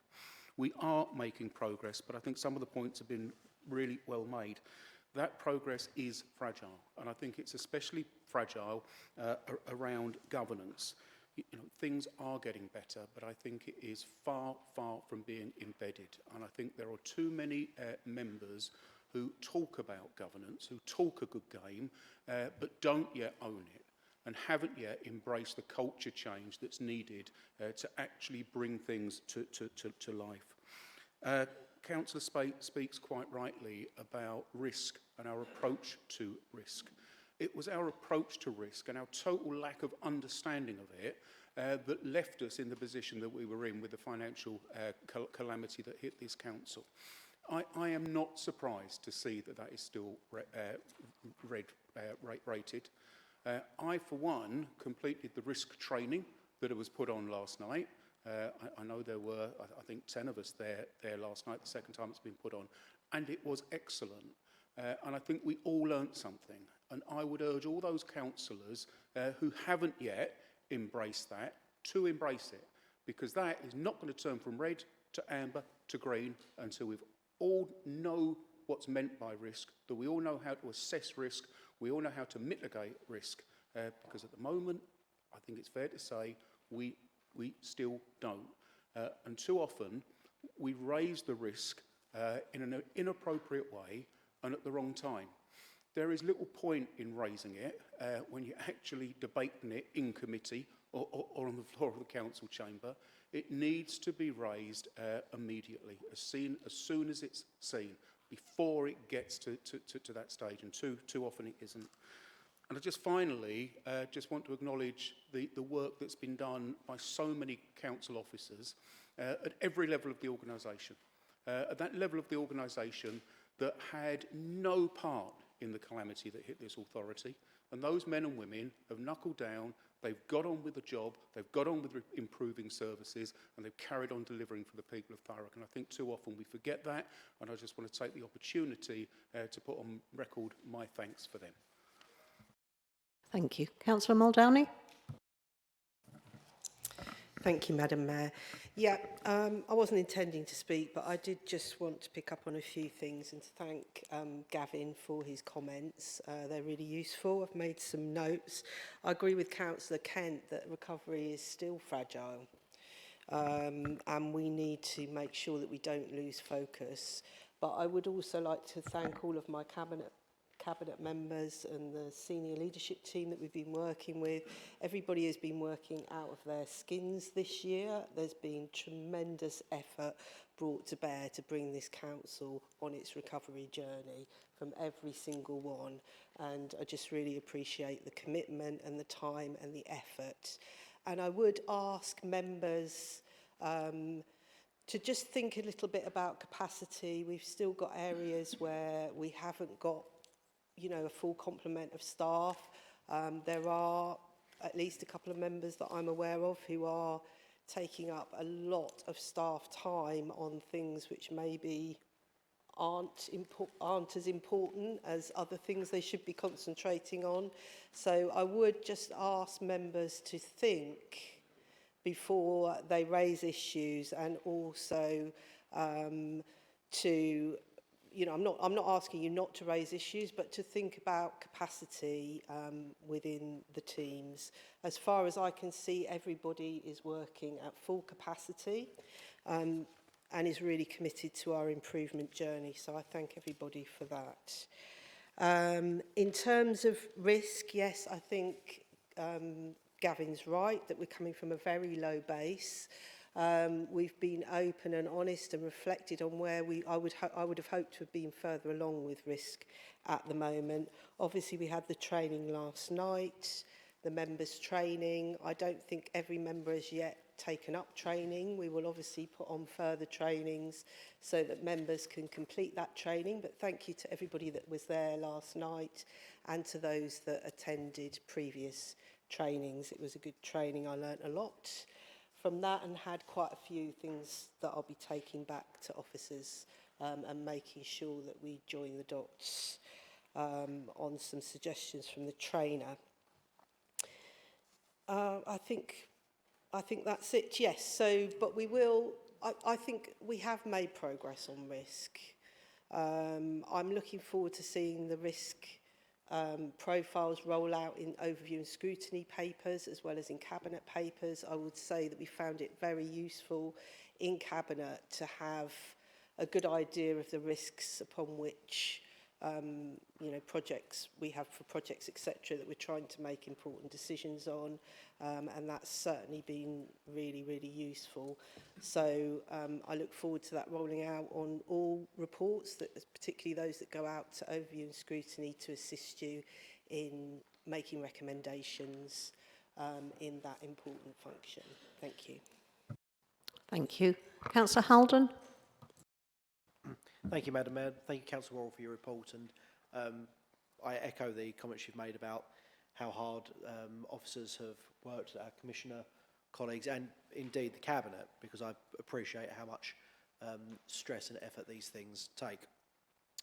There are two areas I wanted to touch on. Firstly, in the realm of where we strategically place ourselves in devolution or reform, because the fundamental point about our recovery is that we aren't going to exist for much longer. And I entirely support the government's reform agenda. The country has got far too many councils, far too many council officers, far too many councillors. It's the right thing to do. There are certain things that Thurrock Council does not do well, and it makes sense that in a reimagined authority, there are certain services that we bring to a natural conclusion. But there are certain things that Thurrock Council is a national leader for. We are a national leader for adult social care. We are a national leader for child social care. So what I would like to see in this report, or perhaps a later iteration, is a consideration of where strategically we anchor ourselves.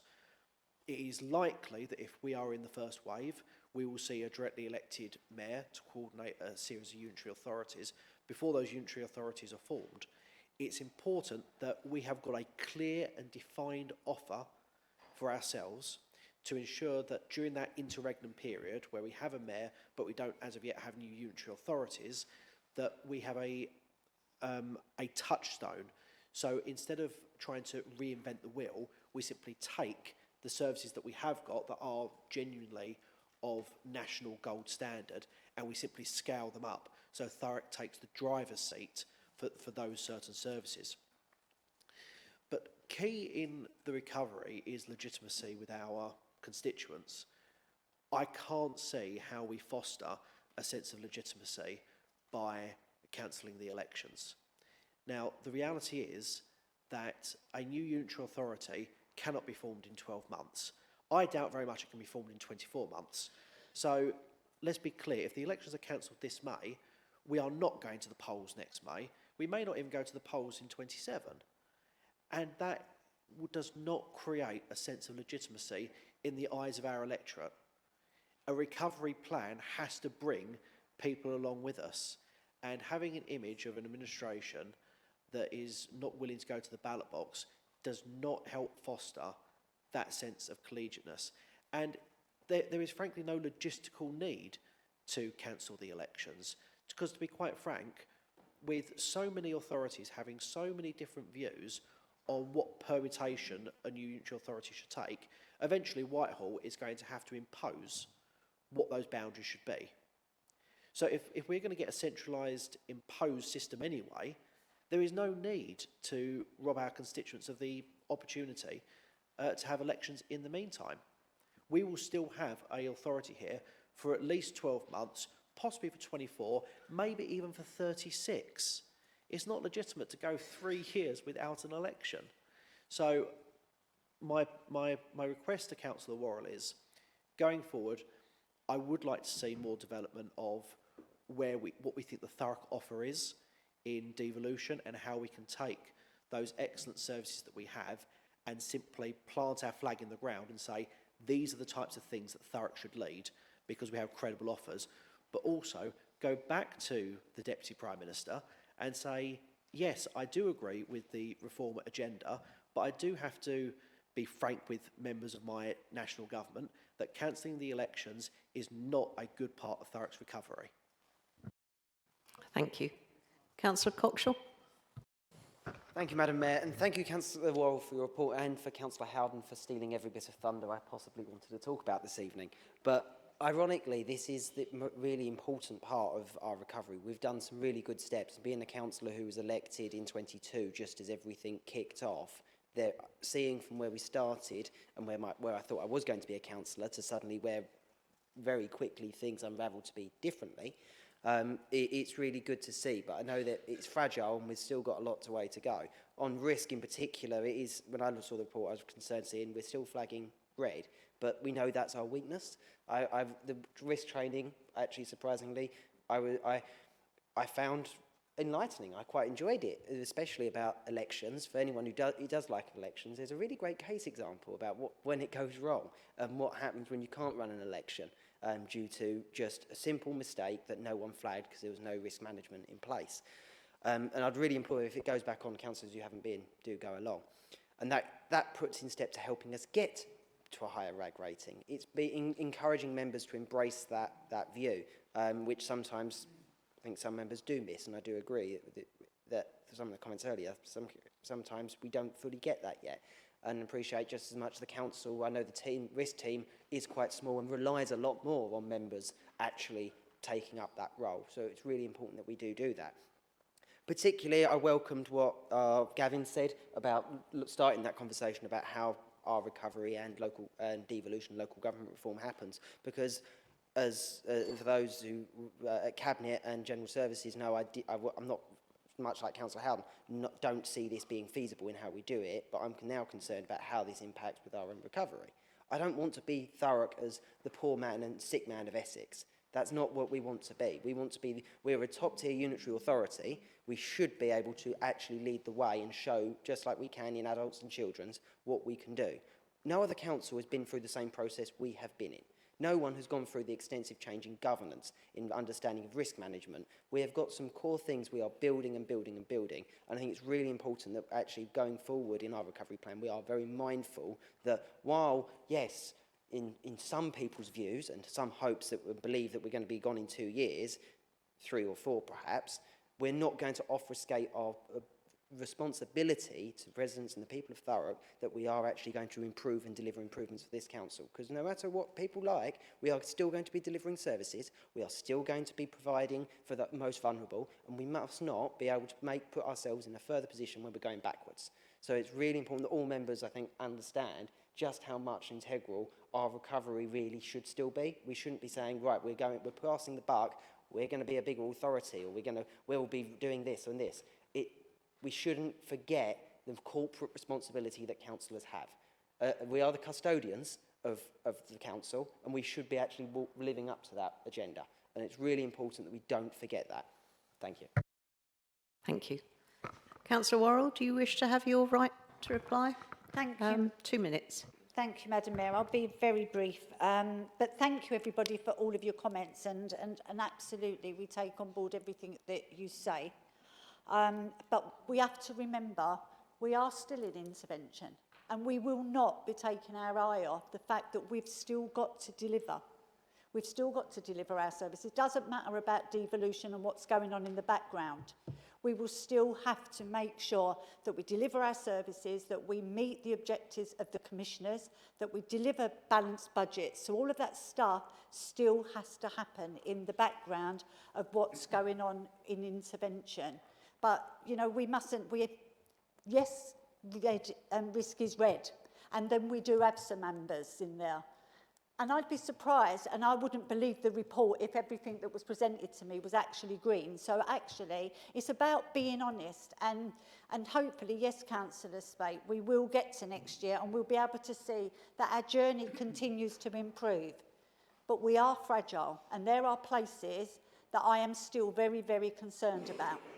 And we could slip back into being he who shouts loudest gets listened to. So we move back to delivering services and making decisions that are not right for this council and they're not right for our residents. And that really, really does worry me.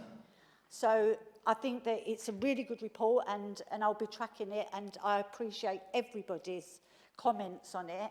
And I too would like to thank the commissioners for the improvement in recovery boards, and, you know, where we get to have really, really honest conversations, the leaders, you know, and we get to, you know, they ask our opinion.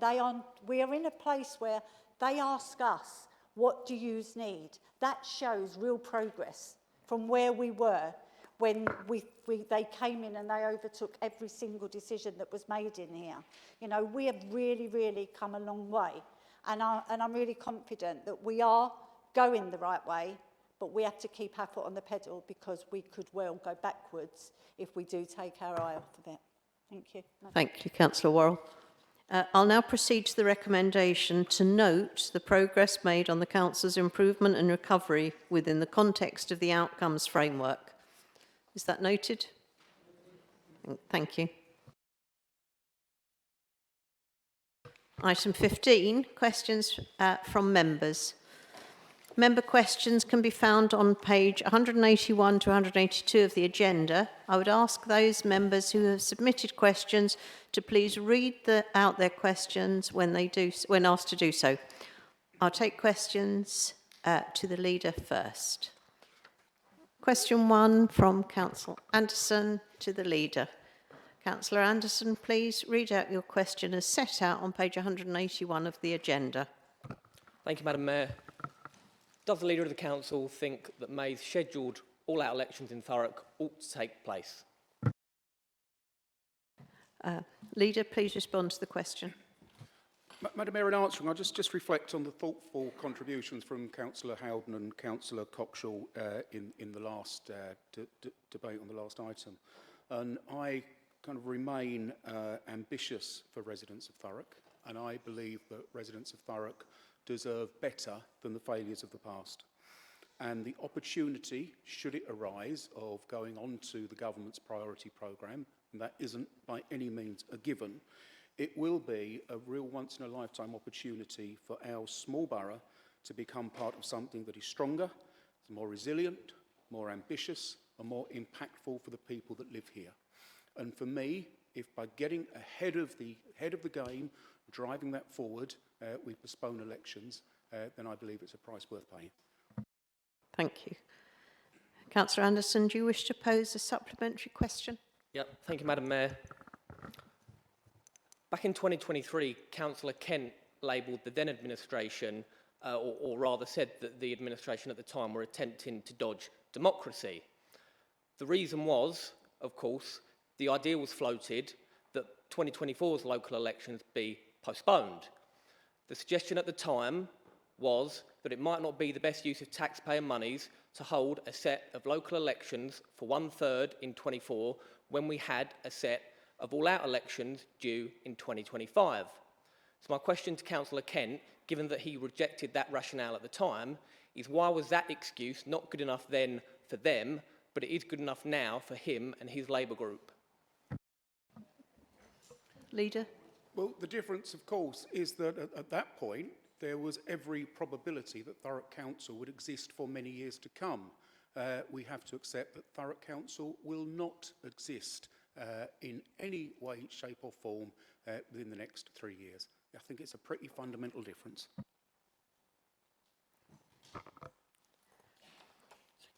Councillor Anderson, do you wish to pose a second supplementary question? Yes, thank you, Madam Mayor. The Local Government Minister, Jim McMahon, said at the dispatch box just a few weeks ago that if elections are to be cancelled, or rather postponed, they will not be postponed by more than 12 months. This year's local elections are an opportunity for people to elect their local representative, but I've since heard rumours that the only election we're going to get next year is to elect an Essex-wide mayor. So can Councillor Kent confirm, are we going to get elections in 2026 to elect our local representatives and not just an Essex-wide mayor? Leader. Madam Mayor, it's absolutely impossible to answer that. There is a strong possibility that we will have elections this year in 2025 if we're not on the government's priority programme. It's impossible to answer hypotheticals like that. But while we're talking about dodging democracy, I think that certain members should reflect on being elected as Conservatives and then sitting for another party without the decency to hold a by-election to give the people that elect them the opportunity to give them a new mandate under their new colours. You didn't tell Terry Hipsey to stand in a by-election when he... Thank you. Question 2 from Councillor Gary Byrne to the Leader. Councillor Byrne, please read out your question as set out on page 181 of the agenda. Thank you, Madam Mayor. The Leader's Christmas message was very uplifting if you live in the west of the borough. Can I ask if East Thurrock is on the Cabinet and Director's radar, please? Leader, please respond to the question. Madam Mayor, the east of the borough is, of course, very much on our radar, as is the west of the borough and as is the centre of the borough. I see this Cabinet and our senior leadership team and me as leader of the Council as working for the whole borough of Thurrock. For me, it was an honour and a privilege to be able to send a Christmas message to our residents at the end of what had been a pretty positive year for the borough, as our improvement journey was continuing. We were making progress, and there have been some real achievements delivered, not just by the council, but delivered with partners across the borough as we work together in the spirit of partnership to improve the lives of our residents. And every part of the borough has been touched by some of those achievements. For instance, the outstanding Ofsted result that benefits children across Thurrock, things like the successful big lunches that were rolled out across the borough. And I do have to say, and I say it very gently, Madam Mayor, that I do wonder why anyone would want to try to drive division between different parts of the borough. But as me, as leader, I'm quite clear that I represent all of our residents, and I'm proud to do so. Thank you. Councillor Gary Byrne, do you wish to pose a supplementary question? Yes. Well, the reason I bring this up is, has any town in Thurrock been abused more than Stamford-le-Hope? We've seen bulldozers sent in. We've seen prize assets sold off. There's been millions spent on worthless flooded parcels of land now covered in Japanese knotweed that can take £140,000 to clear. We see £11 million wasted on the station. Gross overspend on the A13 projects. Can you tell me one penny that's been invested into Stamford that's seen any benefit to our residents? Please, one penny. Thank you. Leader? Madam Mayor, I'm not here to defend the actions of past administrations. I'm here to defend the actions of this administration. When we come to agreeing a budget next year, we are looking to find the cash that will be needed to meaningfully rebuild Stamford Railway Station, and I look forward to Councillor Byrne supporting that budget and supporting that funding. Thank you. Councillor Byrne, do you wish to pose a second supplementary question? Yes, Councillor Kent's kind of answered that. But the question is, what is the likelihood of the leader's 2025 Christmas speech, whoever that leader may be, containing good news about investment that's actually benefited SS17 residents throughout 2025? Basically, are we going to see any investment into like, our station thing in 2025, please? Thank you. Leader, do you wish to respond? Madam Mayor, I will respond. We are looking to find, in what is a very, very tight situation, meaningful sums of money to rebuild that railway station. If Councillor Byrne and others want to be celebrating that when it comes to Christmas, they need to turn up in February and vote for it. Thank you. Question 3 from Councillor Cockshall to the Leader. Councillor Cockshall, please read out your question as set out on page 181 of the agenda. Thank you, Madam Mayor. To ask the Leader of the Council to outline his proposal for local government reform following the expression of interest to join the government's priority programme for devolution. Leader, please respond to the question. Madam Mayor, I think we all accept that devolution, the ambition for devolution, is something that has been about for at least 20 years. I think the previous Conservative government came close to agreeing a devolution deal for Greater Essex a couple of years ago, but we couldn't get it over the line. And I think it's absolutely apparent that this government has set a very clear agenda for local government reorganisation and for devolution, and there is real merit in us applying to be part of that first wave where we can be in there shaping our future from the start rather than having an approach that we don't want imposed on us at a later date.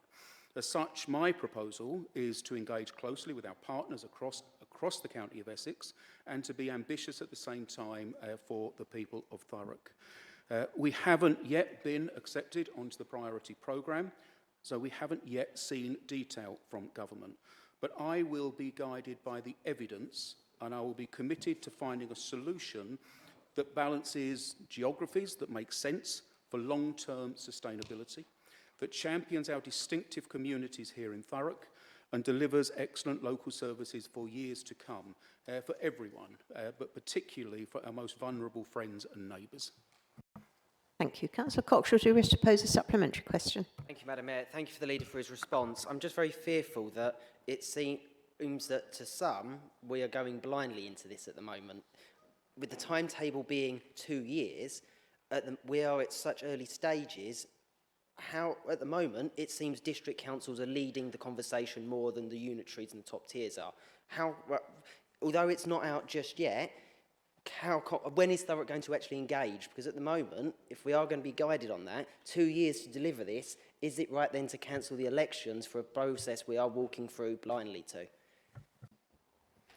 Leader, do you wish to respond? Can you respond? I would just say that you don't always want to listen to those who shout the loudest. There is a lot of meaningful and detailed work that's going on behind the scenes and has been going on for some time. I would also just remind everybody that although we have a government white paper, the legislation that's being used for the priority programme is existing legislation. The white paper doesn't, of course, get enacted for several years. The powers within that legislation are vested actually in the county council. Unitary councils within that county area go along voluntarily. As such, it is those upper tier authorities that are leading this process and will continue to lead it. Thank you. Councillor Coxall, do you wish to pose a second supplementary question? Thank you, Madam Mayor. I can see where the leader is coming from on that point. I think just the heart of that then it comes into the issues of how people understand local government reform. I've long wanted this and I'm really pleased we are actually getting there, but it's the practicalities I see at the issue. For Thurrock in particular, you alluded to the fact that the Thurrock as a council and the district won't, or as an authority won't exist. That's the first time I'm hearing people actually being honest to say that, and that's good. But are we then going to see similar representation for Thurrock? At the moment we have 49 councillors. We are likely going to go down. How does the leader feel about rebalancing in terms of our representation in the borough? Leader, can you respond, please? Yeah, it's a reasonable and well-made point. If we're looking at new authorities, government is suggesting will be around 500,000 in size, you're not going to get kind of 200 councillors representing that. So there will be fewer councillors. Each councillor representing Thurrock won't exist, but Stamford or Corringham or Purfleet or wherever will be representing larger amounts of constituents. And, you know, I have to say that what we can't do is hold on to kind of outdated monolithic structures that may have worked in the 1800s, may have even worked in the 1980s. But local government reorganisation, last time it happened here in Thurrock, back in the early 90s, people didn't even have email addresses.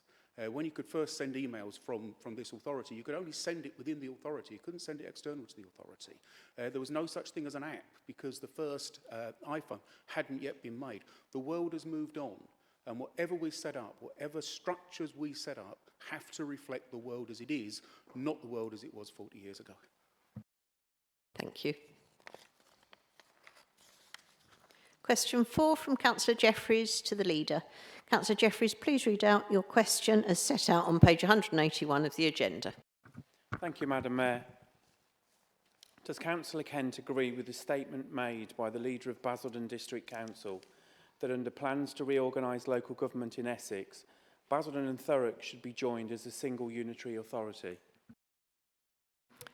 Leader, can you respond to the question? So, Madam Mayor, whilst I, of course, agree with many of my fellow leaders across Essex, be they district leaders, the unitary leader or the county leader, it's clear to me that devolution coupled with local government reorganisation can achieve real benefits for our residents, but we should not be getting ahead of ourselves. And despite some of the unhelpful speculation that we've seen from some ahead of the publication of any government guidance, ahead of being accepted onto the priority programme, there is a great deal that we don't know yet. Questions about reorganisation, how it will be tackled, including which of our neighbours we will join forces with to create those new, stronger unitary councils across Essex. And even though the answers to these wider questions are uncertain, I have said, and I'll say again, that we will engage in discussions based on robust evidence and with clear principles. We continue to have positive and constructive conversations with our neighbouring councils, upper tier councils of Southend and Essex, and we continue to talk to district councils as well. Madam Mayor, we will continue to work on developing plans that work for Thurrock and deliver councils that are capable of being sustainable. And that means being of a size that works. Thank you. Councillor Jeffries, do you wish to pose a supplementary question? Thank you, Madam Mayor. The leader said previously to Councillor Cockshaw that behind the scenes things were happening that we weren't aware of. However, the leader of Basildon Council has been very vocal in stating his preferred option in the terms of what local authority reorganisation should look like in this particular borough. Whereas we've not really seen anything from Councillor Kent. So what assurances can the leader give us that he'll not be outshined by Councillor Callaghan during negotiations and that the leader of Basildon will not be making decisions on behalf of Thurrock? Councillor Kent. Madam Mayor, I'm touched that so many Conservatives seem to be hanging on every word of the Labour leader of Basildon. If only they had a bit more confidence in what's happening over this side. I would also just suggest that perhaps they take a break from social media and actually read the white paper and get involved with what we're trying to do here in Thurrock. And I just repeat, the powers that government are using are vested in the upper tier authorities and not the districts. Of course the districts have their say, but you know, decisions that we make, conclusions we come to, will be based on robust evidence. And that's more than just trying to weld two authorities together because they happen to be next to each other. It's more than just a numbers game. Government is suggesting that authorities will need to be of a size of about 500,000.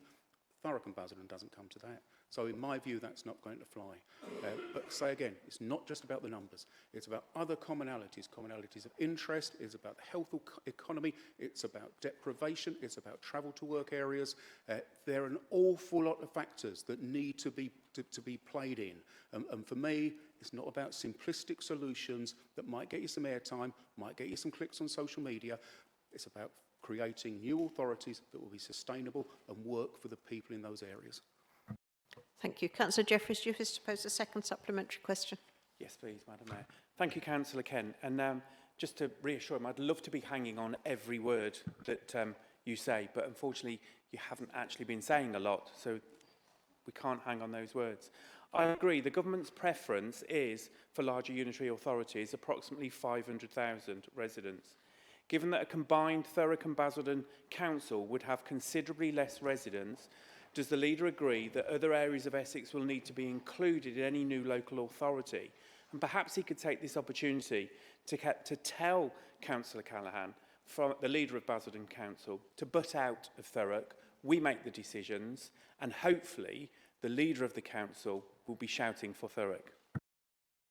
Leader, would you like to respond, please? Madam Mayor, I've already said that we will be negotiating hard to get the best outcome we can for people of Thurrock, whilst of course having a mind to what happens to the rest of Essex and getting structures that work.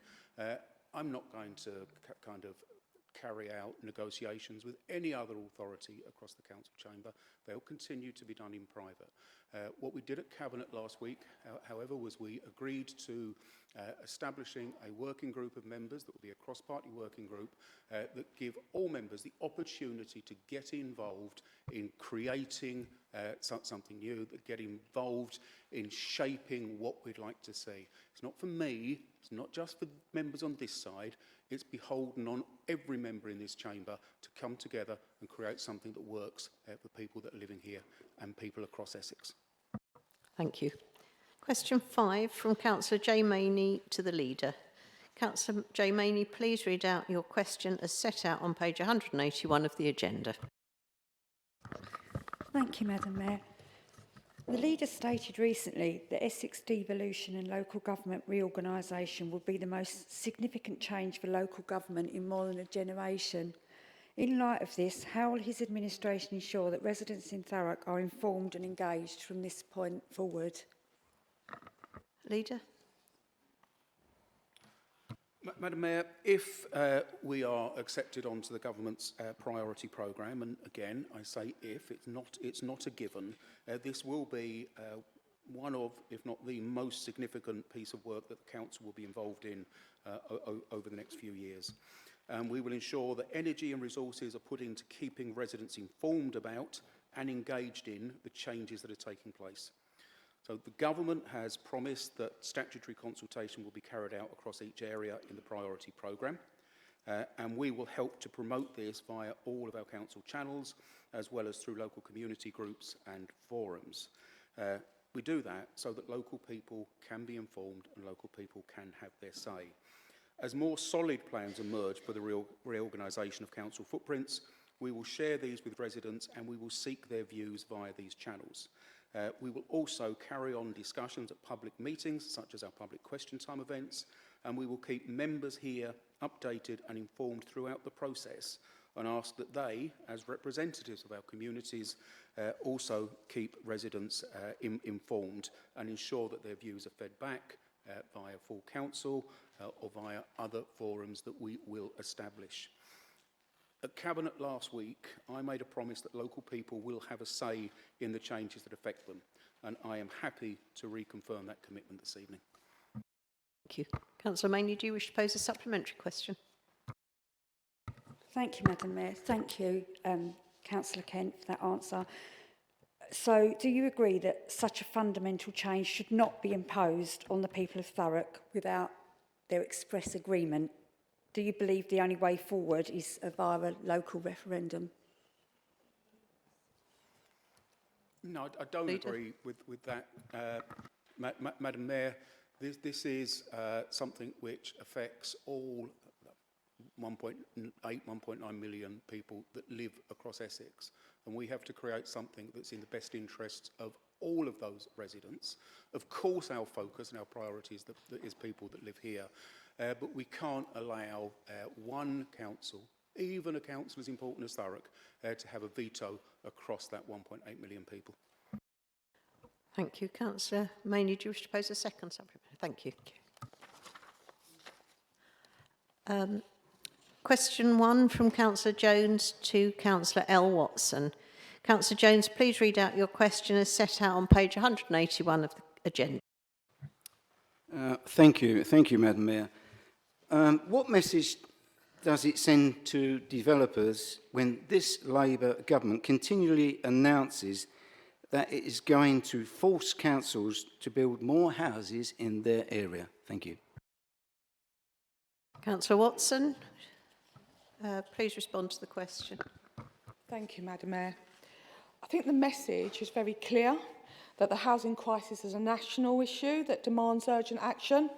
For too long, successive governments have failed to address the undersupply of the housing in this country, and we are seeing the consequences of it here in Thurrock, with increased homelessness, rocketing rent, our children being priced out of the market, and there's 5,000 families on our waiting list.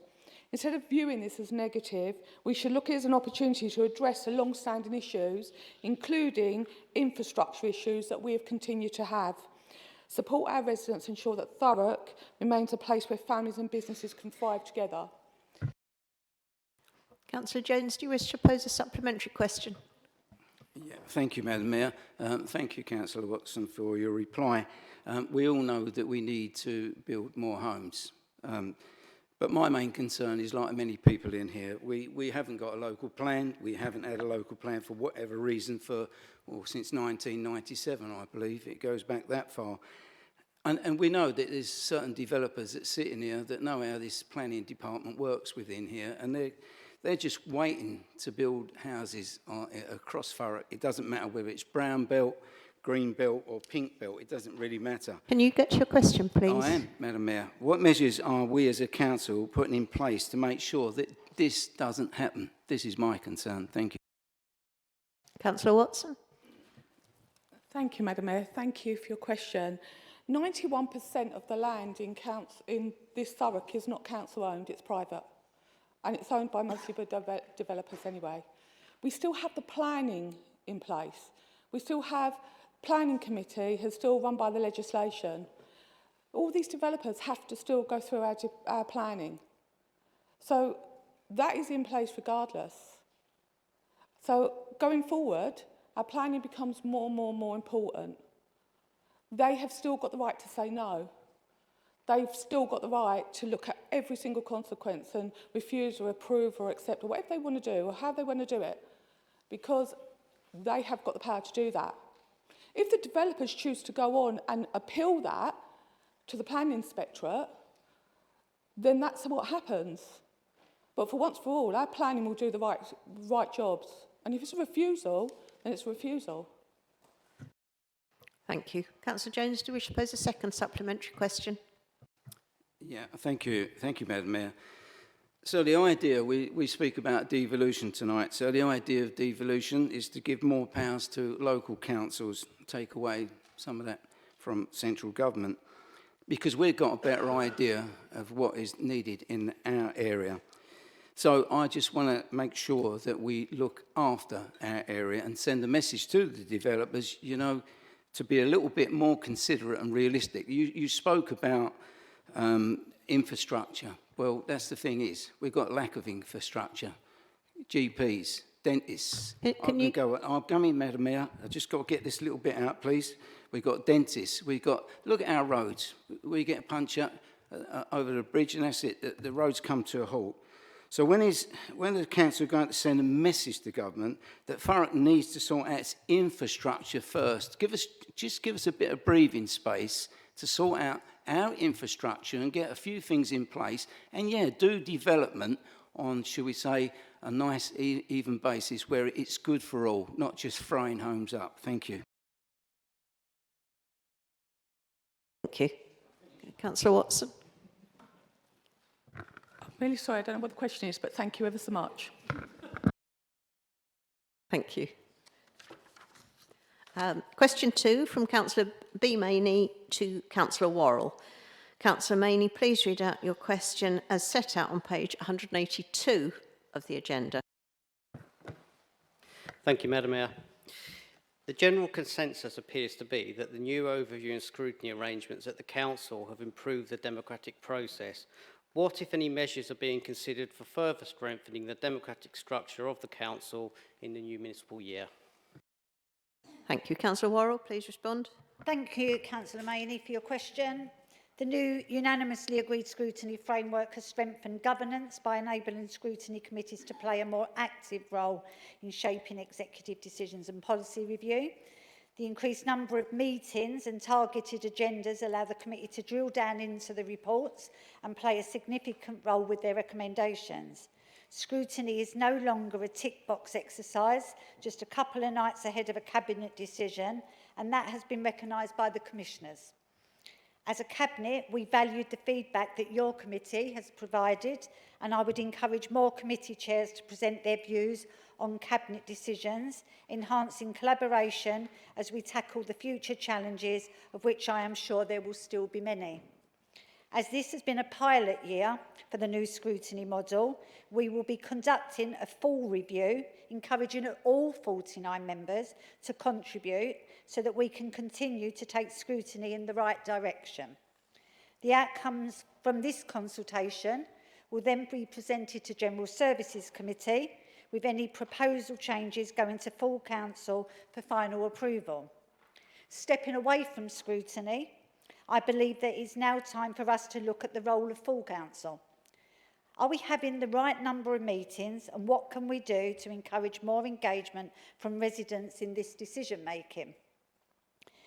Do we have those right number of meetings, or should we have at least 1 or 2 themed meetings a year? I think yes, and I would suggest that this is something that we look at introducing in this next municipal year.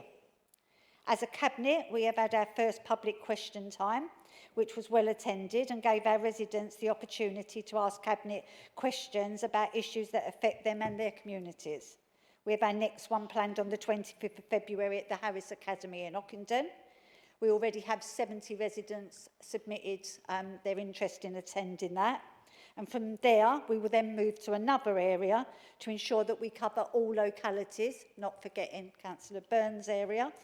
So I hope that this goes some way to answering your questions on where we're going and where I believe we should go. And if you have any recommendations, I'm always more than happy to meet with you to explore them so that we can improve this council. Thank you. Councillor Maney, do you wish to pose a supplementary question? Yes, please, Madam Mayor, thank you. And thank you, Councillor Worrell, for your answer. You said something in your answer which has caused further alarm, because to me personally, because I don't personally like listening to rumours, but I heard from an officer in recent weeks that one of the proposals being considered, and that might be brought forward next year, is to reduce the number of full council meetings, possibly reduce them to as few as 4 per year. I personally think that would be a complete retrograde step, and I'd ask you whether you agree that we should rule that option out from the get-go. Thank you, Madam Mayor. Thank you. Councillor Worrell. Thank you, Councillor Maney. And you're right, that discussion has happened, as it happened when you two were the administration. And I've had conversations with members of your own group. But this will not be just my decision. This will be something that goes to Constitution Working Group for us to discuss. And you have your representatives on that committee.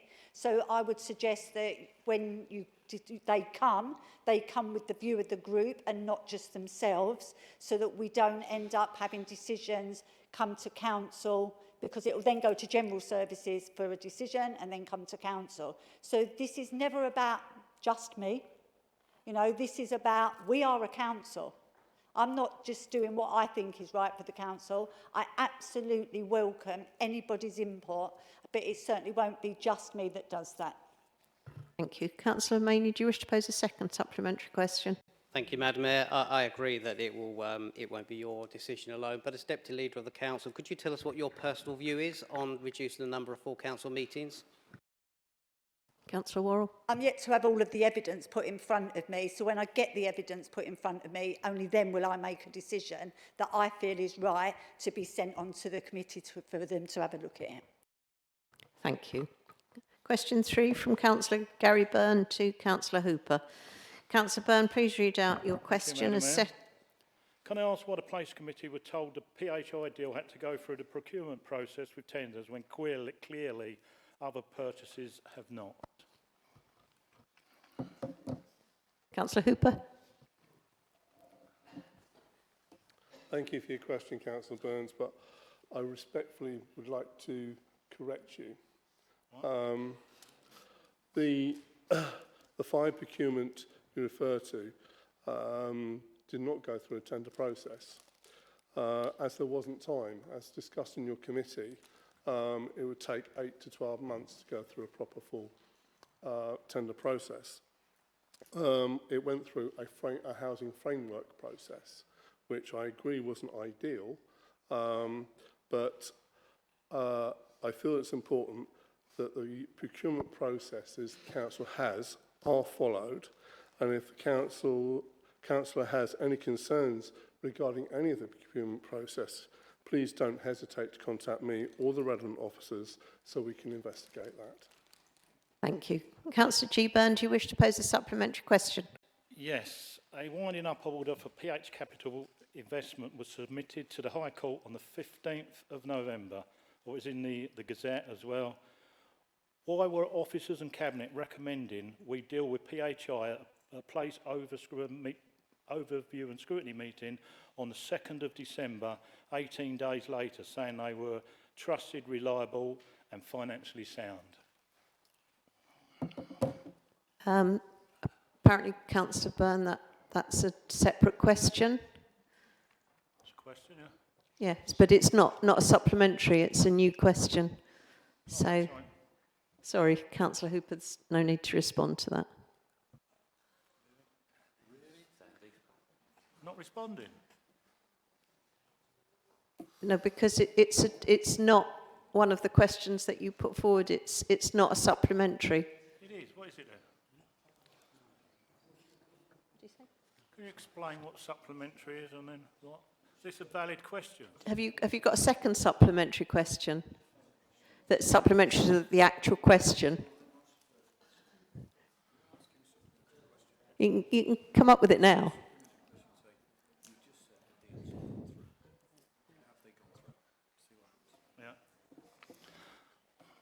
Thank you. I don't know what to say now. Have these deals gone through? This is madness. Councillor Spate called this, it was spot on the money. I even said they're going to have a Christmas party and celebrating this lucrative great deal. Come on. and you're not answering. Did you... Oh, I'll give up on this one. This was in 15th of December, we knew about it, and you recommended it to the 18 days later when they'd gone bust. That's the question. Take it how you will. It's not actually a question, but Councillor Hooper, do you wish to respond? Thank you. Thank you.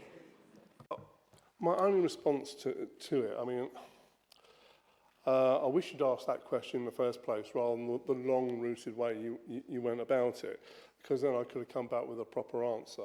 In terms of the FI agreement, I can only tell you what we knew at the time and what I was told by officers at the time.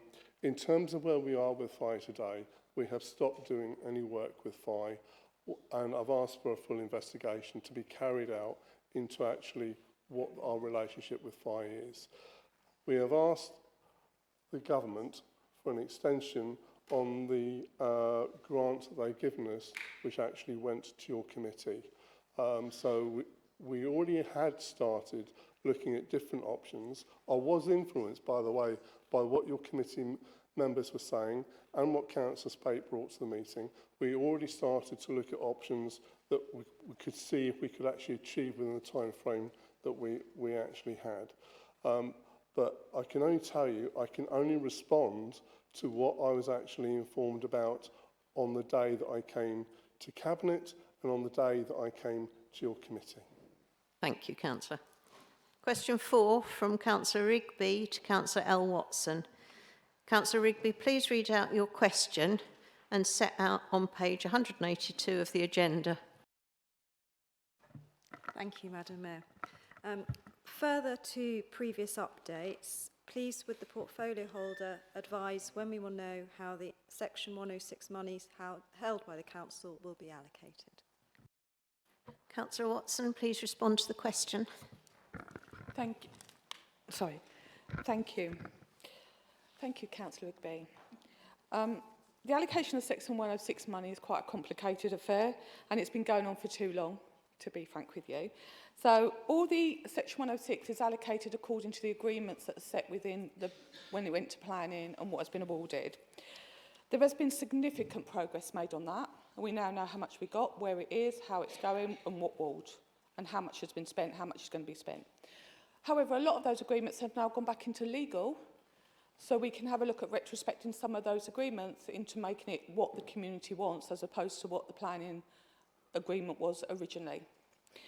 In terms of the timelines of when that's going to happen, at the moment, we had a meeting last week, it's gone to TAF, which is the chairs of the forums meetings, and we're working with them now to start looking through about what's going to happen in their ward with their allocation. Some wards have not got any allocation because this comes with whatever planning agreement and planning has happened in that particular area. For instance, East Tilbury's quite a bit, Stanford's got quite a bit because they've got TP World sitting there. So I can't give you a definite time saying when it's going to start rolling out because there's a lot of work sitting behind it on the legal front now in order that we can do something with it. Thank you. Councillor Rigby, do you wish to pose a supplementary question? Yes, please, Madam Mayor. So you announced that you'll be meeting with community forums to discuss how best to spend the monies. May you outline what plans there are to hold discussions with communities which don't have community forums, such as Stifferclays and Little Thurrock? Thank you. Councillor Watson. So, believe it or not, the chairs of the forums on the individual ones are very, very, very clued up about what Section 106 they're entitled to and what they should have done and what they shouldn't have done. So, at the moment, they have now got exactly what we've got, so we're on the same sheet on that completely. As I said, a meeting happened on the 21st. That went really well on what the process will be. They will start feeding back to us on how they want things spent, and there will be a meeting coming up in the very near future with all the community chairs and officers to start going through project by project in their ward areas.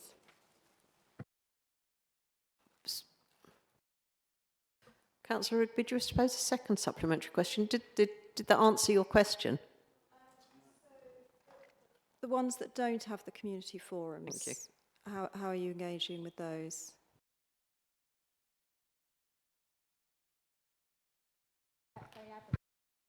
If they if they haven't got a forum, we'll be speaking to the ward members. Oh, sorry. Yeah, sorry. Got told off by Councillor Johnson then. Sorry, a bit long. So if they haven't got if they've got Section 106 in their wards but they haven't got a community forum, then they will be going to the ward members. Thank you. Councillor Rigby, do you have a second supplementary question? I do, yes, please. Thank you. My understanding is that you haven't met with Friends of Blackshots. How can the residents in those areas feel that they are listened to and that the Section 106 monies will be spent in their community? Councillor Watson. Blackshots do not have any Section 106. There isn't any for that ward. I checked out with the officers, there isn't any. So unless there is another pot of Section 106 that says it can be used across the borough, that's a conversation that then we can start going to look at what are the wish lists of other wards that have not got Section 106. Thank you, Councillor. Question 5 from Councillor Johnson to Councillor Worrell. Councillor Johnson, please read out your question as set out on page 182 of the agenda. Thank you, Madam Mayor. I seem to get the graveyard question far too often. Councillor Worrell, how will the council ensure that via the internal democratic process there is proper member engagement, oversight and scrutiny of the devolution process, including all negotiations with other local authorities and or third parties? Thank you, Councillor Johnson. I fully agree that ensuring proper member engagement, oversight and scrutiny of the devolution process is vital to its success, and I think that Councillor Kemp made it very clear earlier on in his questions that we will be making sure that happen. This administration is totally committed to ensuring that all members can contribute meaningfully and represent the views of their residents throughout this process. Cabinet has already agreed to the General Services Committee's recommendation to establish a cross-party working group, which I believe I sat right next to you at that meeting when I suggested having that on as an extra recommendation. So this group, once set up, will provide members with an excellent forum to discuss devolution in more detail. I propose that this group's remit is to expand to include discussions on direct engagement with residents and key stakeholders to ensure that the process is not only democratic, but it is also inclusive and transparent. This administration believes that collaboration is essential to achieving the best outcomes for our borough. Hopefully this working group can support us in strengthening our collective voice in negotiations with other local authorities and third parties, delivering a devolution arrangement that truly reflects the needs and aspirations of all of our communities. You will appreciate that this is very, very early days, and I will ensure that when I know more of how this working group will reach out to then I will reach out to leaders and then they will appoint to who is going to be sitting on that working group. Thank you. Councillor Johnson, do you wish to pose a supplementary question? Yes, please, Madam Mayor. Thank you for that, Councillor Worrell. I welcome that announcement, and as you quite rightly said, I was sitting next to you when you suggested it, that there should be a working group or a committee to cover the devolution process.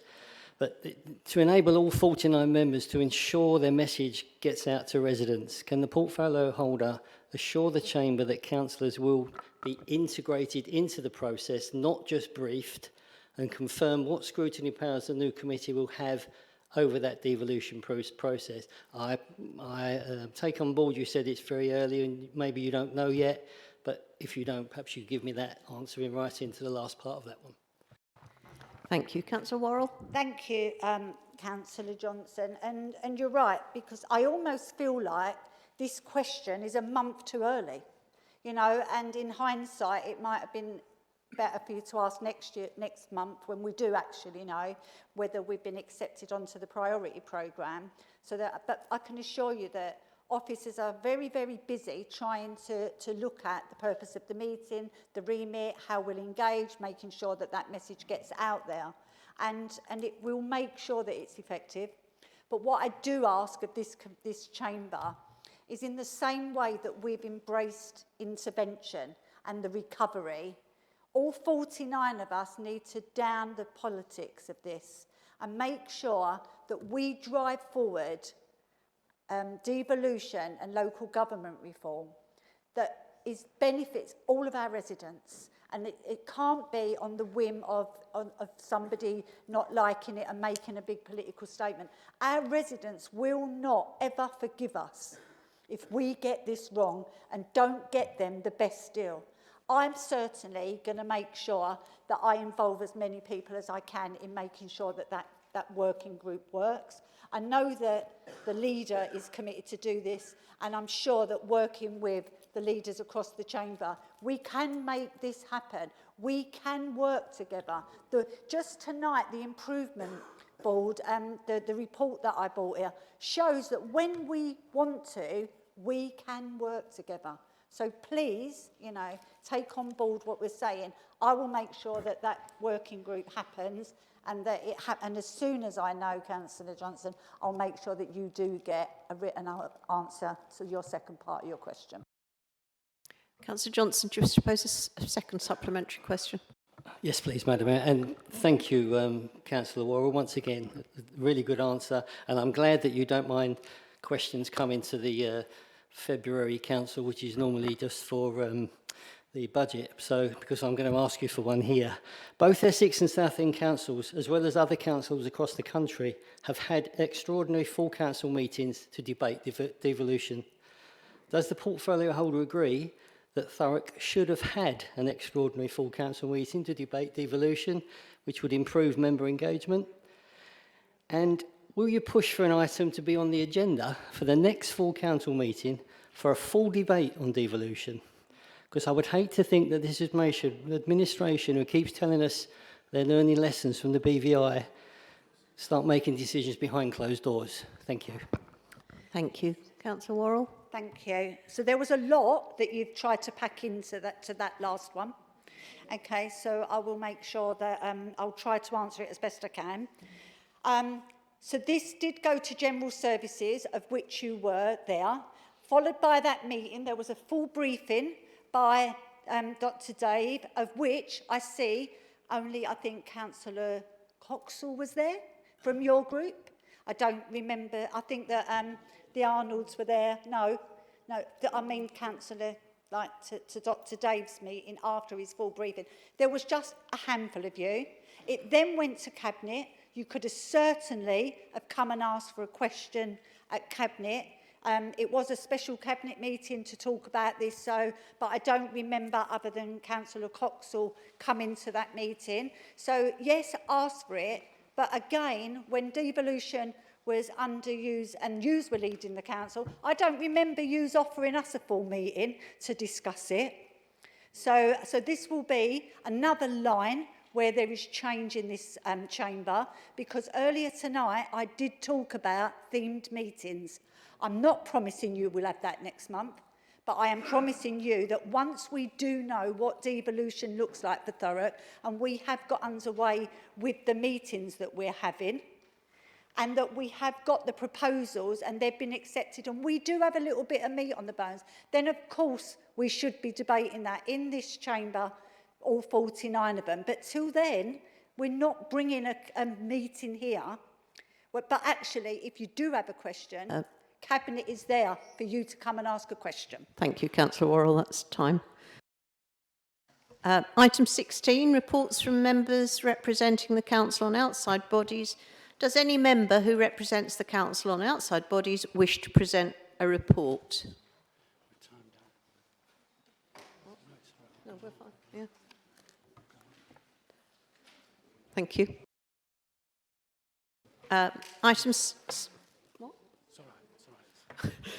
Item 17, minutes of committees. These are listed in the agenda on the contents page.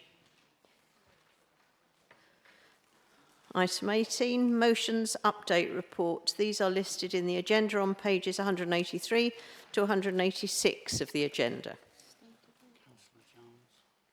Councillor Jones. Thank you, Madam Mayor. I wonder if I could ask the leader, has he any update on the motion that I put forward to in last July 2024 regards the Tilbury Ferry? Have we got an update on that one?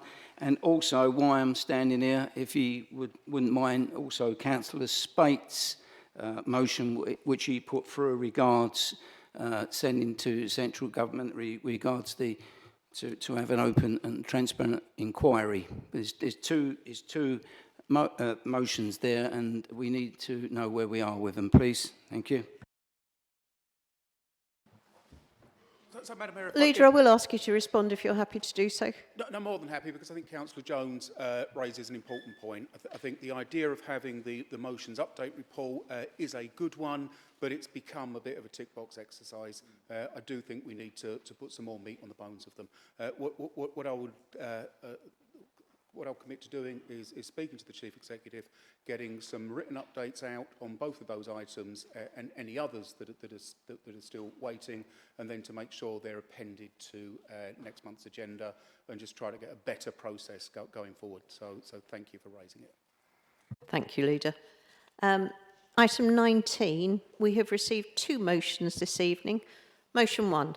Councillor Spate, please read out and speak on your motion as printed on page 187 of the agenda. I will do, with speed reading, because you won't allow me to take it as read. With the benefit of hindsight and experience, and having reviewed the changes instigated to the Council Constitution ONS Rules, Chapter 4, following the full Council meeting on 30th of October, this Chamber seeks an immediate amendment to those changes, namely that the right be restored to members of an ONS committee to extend the length of meetings if there is still important, appropriate and necessary business to be debated and decided. That decision would be made by a majority vote of eligible members present. It is my interpretation that this change can immediately be approved by the monitoring officer, who was delegated the authority to make agreed revisions that are clerical or minor changes into the Constitution, but that may be open to a different interpretation. I put it forward for speed of process. However, the matter can be referred to the Executive, Cabinet or GSC for a final decision.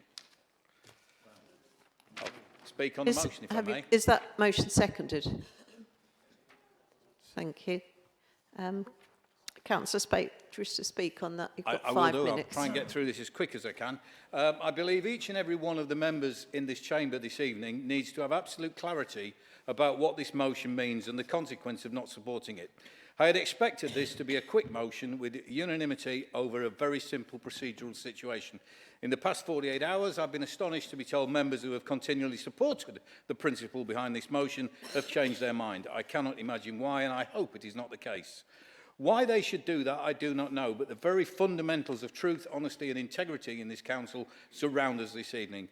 I believe, as do a number of people in this chamber who have either written to me or spoken to me to confirm the same view, that we made an error of judgment, but we have an opportunity to correct it. So to the matter in hand. I do not know how many members will have considered the events that led to this motion this evening. It started in October when we were not concentrating enough and nodded through a change to the Constitution in relation to the length of ONS meetings. I confess I did not do my homework properly. I made an assumption, and as a journalist of 45 years, I completely forgot Rule 1. Assume makes an ass out of you and me.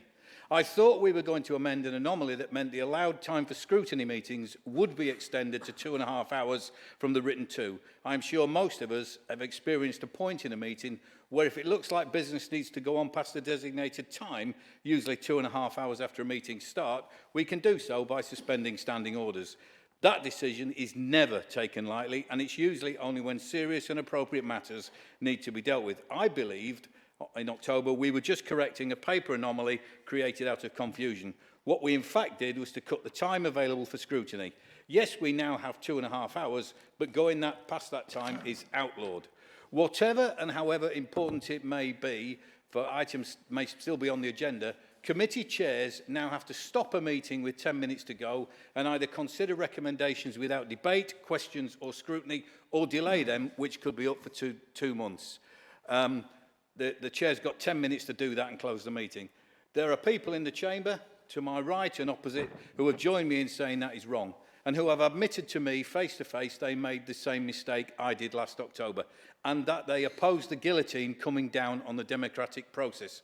I trust their consciences will be to the fore when we vote. Members, I think most of us who voted that night made a mistake, a genuine one, but a mistake nevertheless. I doubt anyone thought they were voting to stifle scrutiny of our business. Bear in mind that 8-letter word, scrutiny, is supposed now to be at the heart of everything we do. Now we are told by an officer cohort we can't do it. The power is no longer in our hands. Our voice is muted. I simply want to give committees that voice back, allowing chairs on the back of a majority vote by their committee members to take extra time if they need it to do the job that we've been elected to do. It's as simple as that. The scrutiny process used to have a number of committees. They were then compacted into 3, and as chair of one of them, I can assure you it's tough to get all the matters that we need to discuss in, and we're having to hold back on scrutiny of some important issues. I'm sure Councillors Gary Byrne and Ben Maney will confirm that. If you vote against this motion this evening, you are voting to stop the people, place and corporate ONS committees being able to do their job properly. And history may prove it to be a decision with significant consequences. One day, it might be an issue that you care passionately about, or your ward members are counting on you to do something about. But when that guillotine falls, it's your neck that's on the table. Thank you. Councillor Maney, do you wish to speak now or reserve your right to speak later? I'll reserve my right, please, Madam Thank Mayor. you. Do any members wish to speak? Councillor Byrne? Oh, right. Councillor Holloway. Councillor. Thank you, Madam Mayor. All legislative bodies all over the world, including our own Parliament, have time limits on debates, discussions and speeches. It is a measure of a civilised democracy that a meeting can be managed by a competent chair working with democratic services, officers and committee members to ensure each meeting agenda is suitable for the time allotted. In discussions where an agenda needs more or less time, meetings should be chaired appropriately or, where necessary, another meeting arranged. As a past chair of scrutiny, I do know how much work this entails, but it is important that we keep to time and for councillors to prepare their comments and interventions to ensure only their most important and considered interventions are expressed. That is our responsibility as councillors. Meetings that go on for hours and hours and hours, with councillors talking and talking and talking, is not good for our democracy. We know as councillors that the average resident does not engage with any of our council meetings. They do not watch us in this chamber or at our meetings when the meetings are 2 hours, let alone 4 or 5. Longer meetings would also, I believe, disproportionately disadvantage people who would like to stand to be local representatives too. How would parents be able to sit here until 10, 11, midnight? How would people who are studying need to prepare? And for those who work full time, why do you need to sit here, councillor, from evening till night? The answer is that you don't need to, but you do want to. So I don't believe this is an appropriate or reasonable request, and I will be voting against it. Thank you. Councillor Bird? Yes. I believe I'm the only chair to have had a meeting cut short in mid-flow, and every single member on that committee was shocked and wanted to carry on. So that is, and 5 of them were Labour, so they surely have to vote tonight because they were against it on the night. Leaders were surprised. Next morning, I even had cabinet members message me asking, who told you that? Members were not aware. But we should decide on how long our meetings go for. We have a vote. If people are not happy with 2.5 hours, just say no. Simple as that. It's not a choice for officers to make. The drift towards officers controlling our meetings must be nipped in the bud. We now see they want to stop us raising matters of urgent business at overview and scrutiny meetings. Matters of urgent business is self-explanatory. It's urgent and it can't wait. It can't be brushed under the carpet. Again, we decide on that, not officers. Meetings have been scheduled early and earlier. Our all chairs meetings at 4:30 in the afternoon. People have got jobs. You just said they've got jobs in the morning. They've got to give up work now to actually have these meetings. We have planned training meetings at 2 o'clock on a Tuesday afternoon, Friday afternoons. I'm not prepared to attend meetings wearing the MO's handcuffs. I'm an elected member. I'm not a director's puppet. I fully support this motion. Thank you. Councillor Jones? Yeah, thank you, Madam Mayor. Yeah, I will also be supporting this motion, but I'm supporting it in a different way in respect of a bit of sensibility here. When I was a councillor before, we had 6 committees, and if you was a chair of any of them committees or vice chair, you all know that you took it very seriously and it was involved. Now it's been reduced to 3 committees. In my opinion, it shouldn't be. There's a lot on chairs and vice chairs. There's a lot to take in and absorb. And sometimes just recently, I'm not blaming anybody, officers or anybody, but we're getting our reports coming through, agendas coming through with 2-3 days in which to digest these reports before you go to your committee meeting. And, you know, if you're going to do your job properly, you're supposed to know what you're going in there to agree to debate on. And just recently, as Councillor Byrne said, yeah, we had a meeting cut short in which we wanted to carry on. It wouldn't have gone on for 3 or 4 hours, Councillor Holloway. It wouldn't have gone on that long, possibly another half hour, 40 minutes. That would have been everything. Also, another meeting recently on corporate, of which I'm part of. We basically, should we say, got the meeting done in the 2.5 hour slot. But what we failed to do at that meeting was digest everything that was on it. And something went through about fees and charges. Now, once again, when we had 6 committees, the fees and charges were shared. But now it seems to fall on corporate. And we failed to recognise an increase in charges. I'm fully respectful that we have to increase in charge, cost of living and things like that. But this was on community events.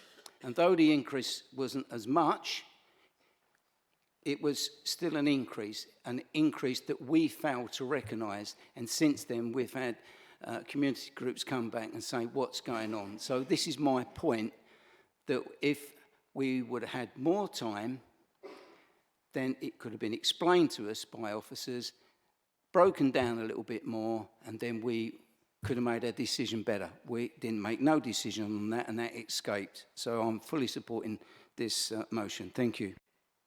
Thank you. Councillor Worrell. Thank you, Madam Mayor. I cannot support this motion tonight. This chamber very recently agreed unanimously to increase the time limit of the scrutiny meetings from 2 hours to 2.5 hours. And in all honesty, it has worked well. So I was surprised to see this motion on the agenda. There has been 14 overview and scrutiny meetings so far this year, and only 2 meetings have been affected by the guillotine. One was the all-committee budget meeting in November, which ran for nearly 4 hours. The other meeting being the Place ONS in December, which closed just before the guillotine and deferred items. This particular Place ONS meeting had a call-in requested, added to its agenda for consideration, but had the chair been advised or chosen to hold the call-in as a separate meeting, then I am confident that the published business of that meeting will have been heard with no need to extend standing orders.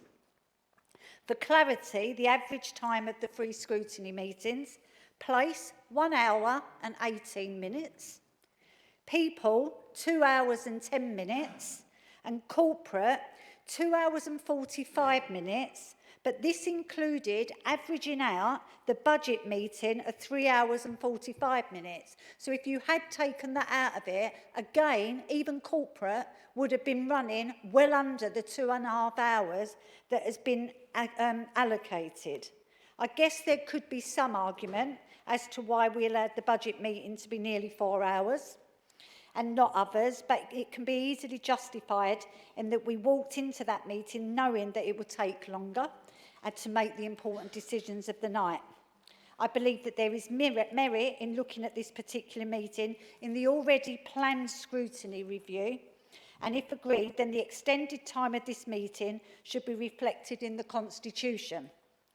Councillor Jones and others have made some very, very valid remarks tonight, and I would encourage you to take those remarks and have your voice heard at the already planned review of the scrutiny meetings. But we should be mindful that this council is still in intervention, and for some of this part can be attributed to making decisions on the whim of councillors and just getting them written into the Constitution or adopting a process that does not reflect well of a well-run council. This was highlighted in the Best Value report, and I do not want to see this chamber start to fall into the bad habit of changing things just to appease those who shout the loudest. Madam Mayor, the current rules now set clear time limits on meetings and are in place for a very good reason. They provide structure and ensure the meetings remain focused, efficient and manageable for all participants. Extending meetings could disproportionately disadvantage certain members, particularly working mothers, carers and others with responsibilities outside of this chamber. This would undermine our efforts to foster a more diverse and representative council. Madam Mayor, we have made great strides this year, and we've talked about tonight, Councillor Maney himself said, we've made great improvements around scrutiny. Just altering something in this chamber on the whim is just not how it's done. We have that planned meeting. I would urge you to use that meeting and not just use tonight as a place for political point scoring. Thank you. Councillor Johnson. Thank you, Madam Mayor. I agree with Councillor Worrell that this probably isn't the right place for this motion to come up. And normally when I see motions that come up which I think shouldn't be here, I'd vote against them. However, I'm going to find it very hard to vote against something that I fundamentally agree with. Rules are good. Why we don't have to remove the 2.5-hour cut down, but you should not remove the ability of the chair, who, you were all elected, to be able to say, I'd like to carry this forward. So you can keep your rule in that it's, 2.5 hours, that's the time limit. However, the chair should, in my opinion, remain to have the right to extend those times. So I will be voting in favour of this motion. Thank you. Councillor Fletcher. Thank you, Chair. Just want to come back to Councillor Jones's point. I was in the same meeting, feel just as guilty as Councillor Jones does that we missed something because it occurred right at the end of the meeting, or rather it didn't occur right at the end of the meeting. I think the danger is, though, that we might be trying to solve the right problem with the wrong solution. I think what we're all very aware of, and increasingly so now that we're a smaller number of scrutiny committees, is that we are, and it's been mentioned earlier on tonight, we are getting papers very late. And actually where I'd like to see change is not so much in how long we spend in the chamber or in the committee room debating those meetings, but the amount of time we are given pre-meeting to ensure that we all go in, as Councillor Holloway said, well enough prepared that we can make the points we want to make quickly, clearly, succinctly. We can only do that if we have the information we need in good enough time to digest it and prepare ourselves. Thank you. I'd like to move a motion without notice to suspend Council Procedure Rule 11.1 to allow the meeting to continue beyond the 3-hour time limit.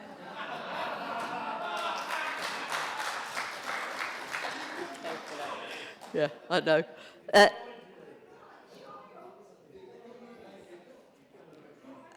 I don't agree, Madam Mayor.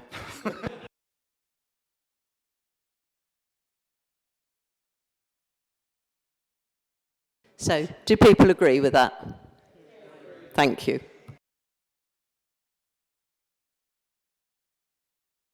Councillor Muldowney. Thank you, Madam Mayor. I'm rather alarmed that so many councillors on that side of the bench don't read the reports that they're voting on. That's rather alarming. So I do take some of the points. I take the point about the late reports, and that's something that I think we certainly should look at. I would say in terms of the committee that I attend, corporate, we have had a good process with the Corporate Overview and Scrutiny Committee actually sending written reports to Cabinet. That's been extremely helpful. On the one occasion that was mentioned tonight with corporate where you felt that you'd missed something, I would say that even though we couldn't accept that briefing note to Cabinet, I did actually get you an answer, as I said, on that and the other issue that was brought up at corporate on the night. So I think that that worked well. I think my point is that chairs also need to take some responsibility for how they manage their meetings, and I would urge chairs to take up training. When I was a chair, I found it very, very useful to take up training about how to manage meetings effectively and efficiently. The 2.5 hours does seem to be long enough. As I understand it, overview and scrutiny, although we have 3 committees, there are many more meetings, and the overview and scrutiny committees were advised to have maybe 1 or 2 items on the agenda, so that they could go into them and look at them in depth to improve scrutiny. The last corporate meeting, that overview and scrutiny meeting that I was at, had many more items on the agenda than that. And members were complaining that there may not be enough time to do that. I would say that committees have you know, control over their own work programmes. So that's something that you should be looking at within the committee, rather than coming and asking for more time to do it.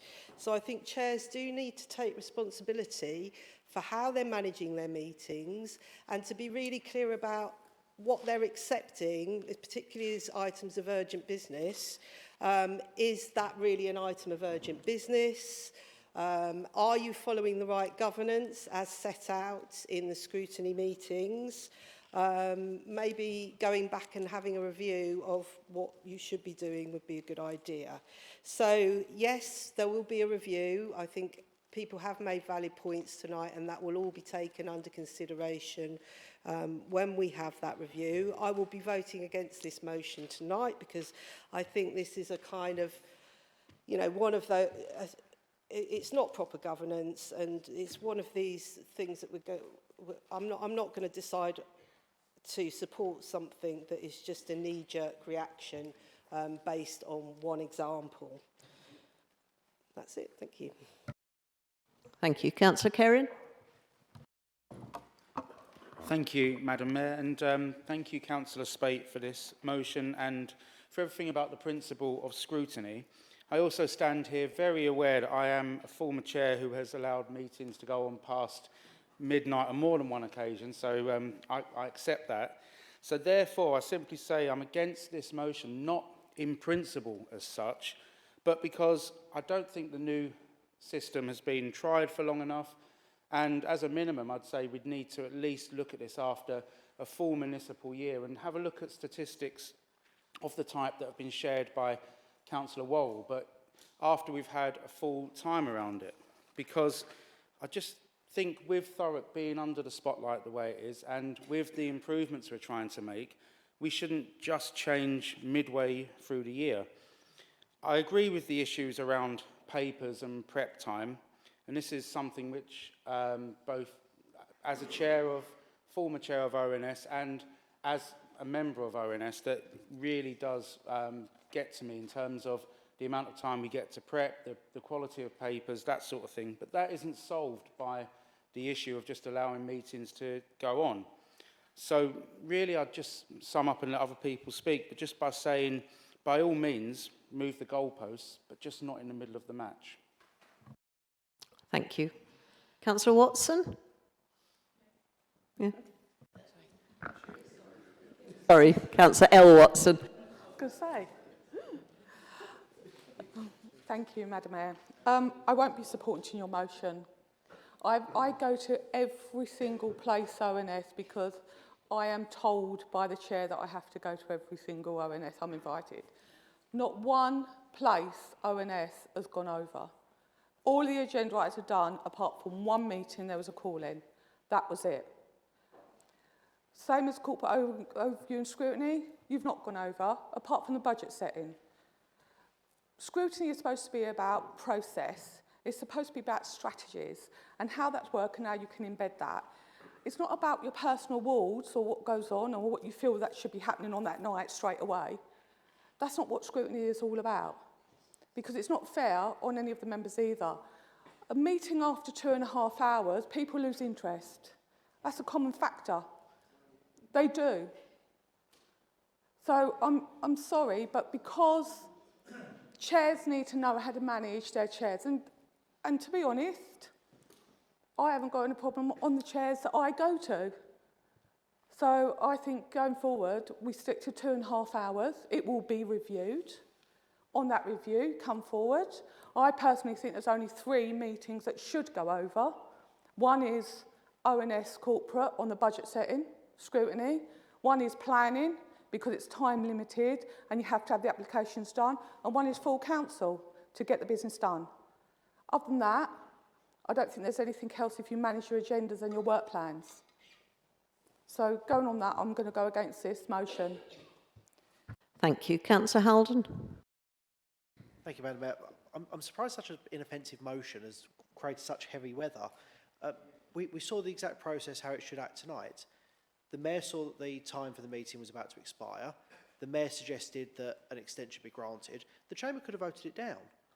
So I don't see the harm in simply allowing the provision to exist. And if members don't think that that meeting warrants an extension, members can vote it down and just simply not extend. I can't see how that should be considered such a terribly controversial thing. And I'm always aggrieved when I have to disagree with Councillor Holloway, because I usually enjoy her contributions. I feel a tremendous sense of bonhomie to agree with her normally. But her comments regarding, what are we meant to do with people who need to get home to study or bits and pieces?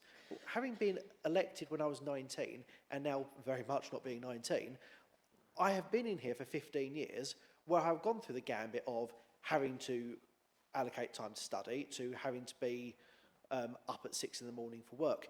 Being a councillor is a job. I'm paid to be here. I don't begrudge having to be sat in those meetings. And Councillor Worrell said earlier, we'll review how many full councils that we have.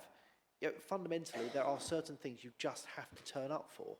And I think there is a slight trend on the opposite side that perhaps you feel that some meetings are unproductive, and I have sympathy with that view.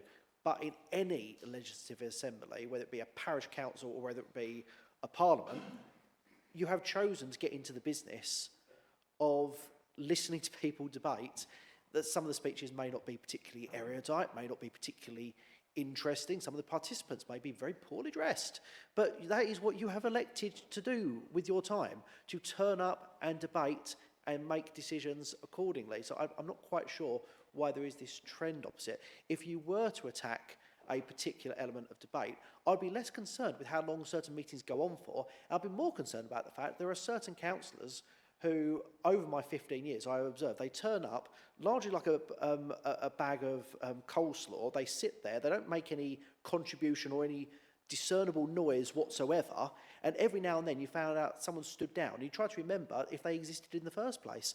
So I think we should be less concerned about the length of meeting. I've got 5 Labour cabinet members smiling. I think we should be less concerned about the length of meeting and more concerned about the quality of said meeting. So I think you opposing this motion, you're trying to apply medicine to entirely the wrong problem. Thank you. Councillor Maney, do you now wish to have your right to speak as seconder? Thank you, Madam Mayor. Yes, thank you. I find myself agreeing with Councillor Howden.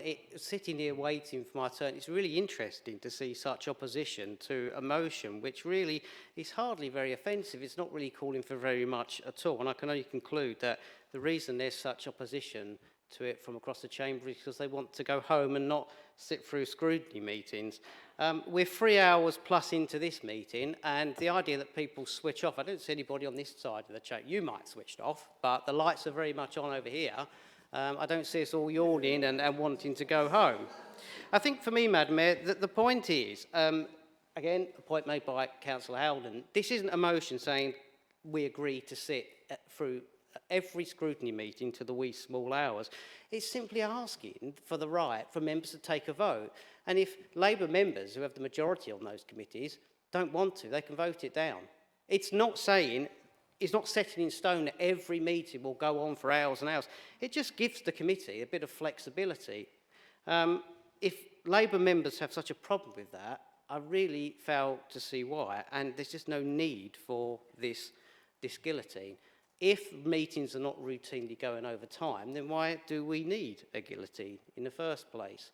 I do accept that, you know, members have voted for this, but there was clearly confusion. And I just think whether it's immediate, whether it's tomorrow, whether it's you know, an appropriate juncture, I just can't see what the harm is in agreeing to relook at this and extend the time. If we compare ourselves to Southend, for example, our next nearest unitary authority, they do have a time limit, but it allows scrutiny committees to go on for 3.5 hours.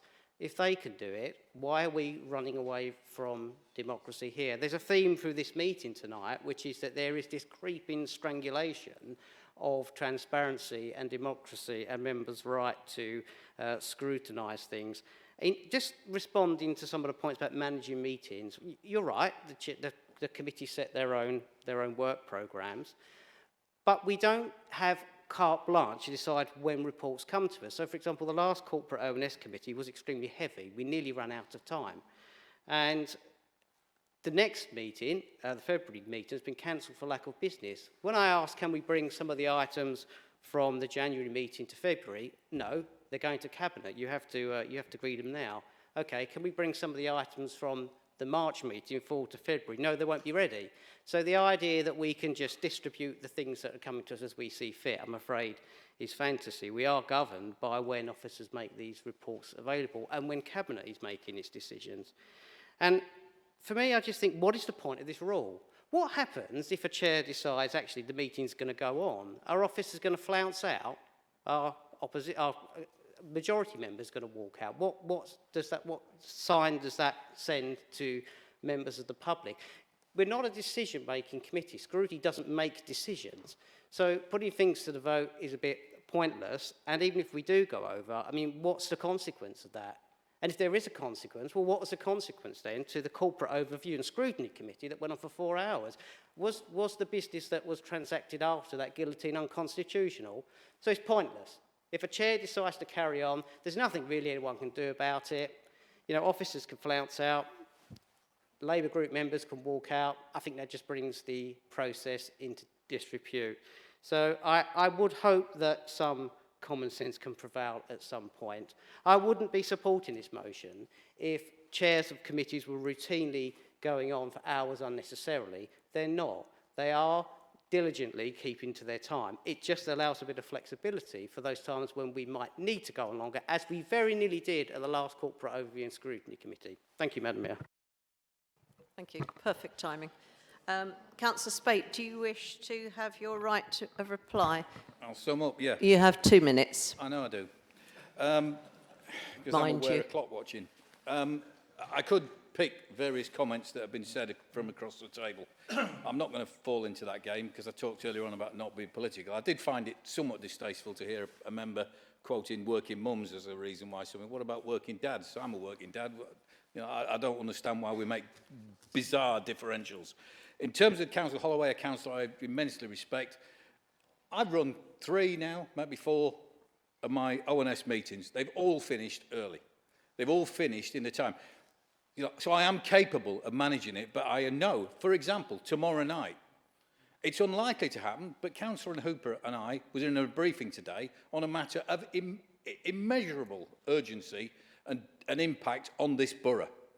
And it might be that I would want to discuss it tomorrow, but I've got a packed agenda and I might have to add it on. You're saying to me I can't. And all those of you who said it's 2.5 hours. It's not 2.5 hours. You're not reading the rules. It's 2 hours and 20 minutes, and then you've got to shut up shop. It's 2 hours and 20 minutes plus 10 minutes.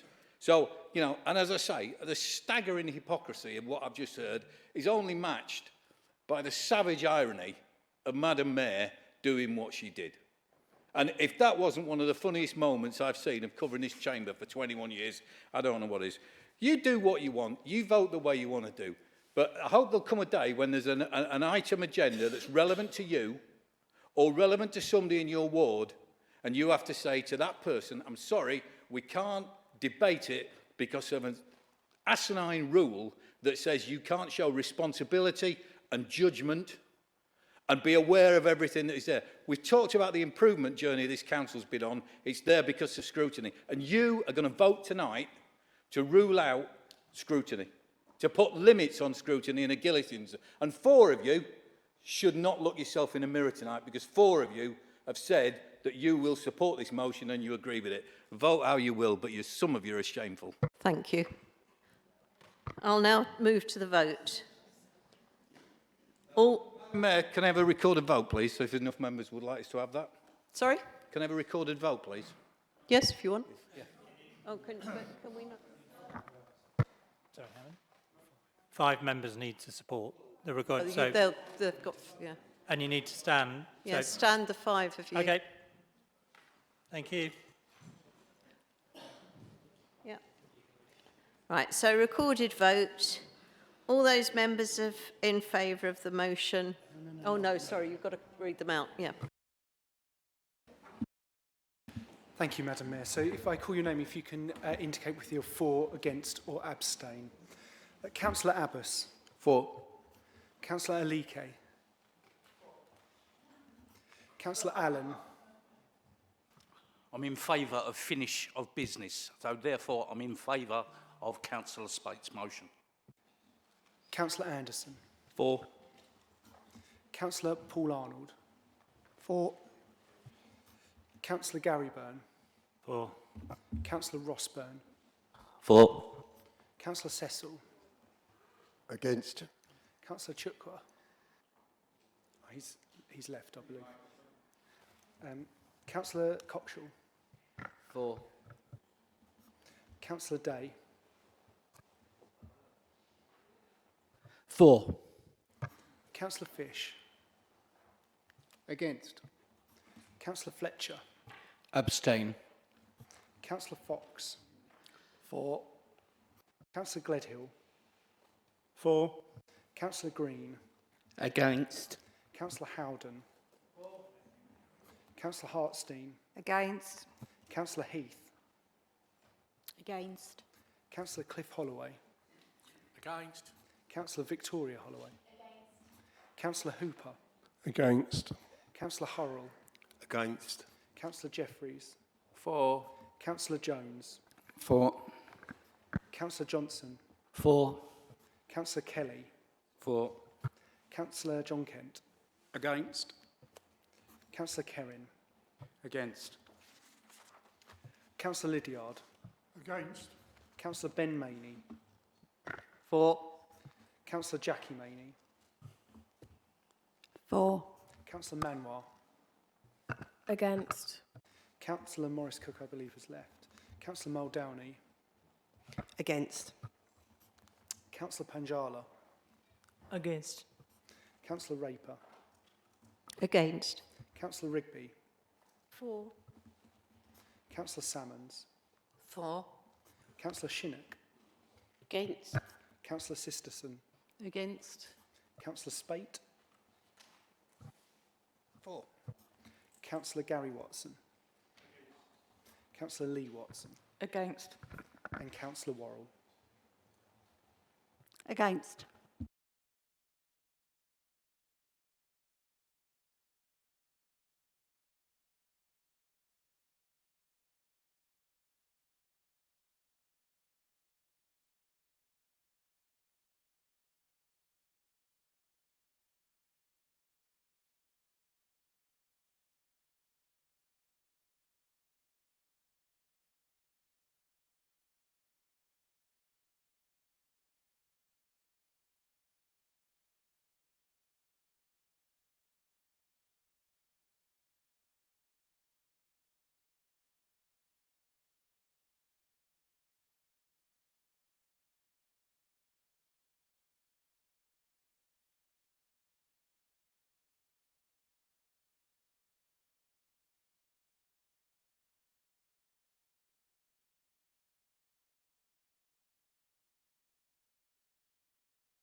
We'll just keep you a few moments.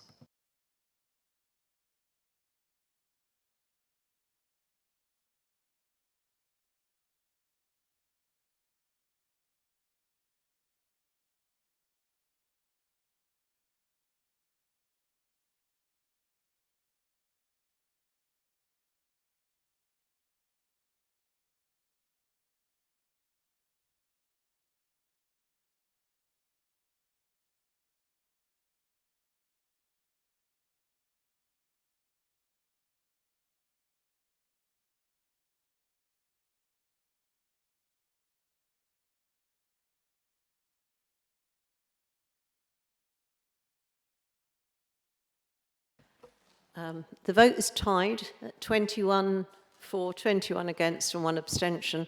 Therefore, I'm using my right as Mayor to cast the casting vote, and I will vote against the motion. Madam Mayor? Yes. May I just ask what...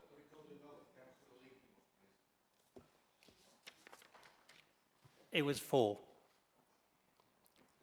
It was 4.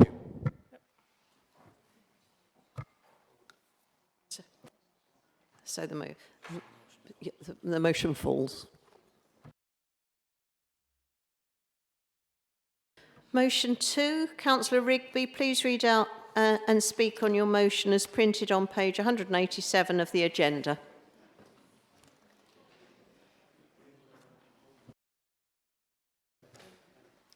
Thank you, Madam Mayor.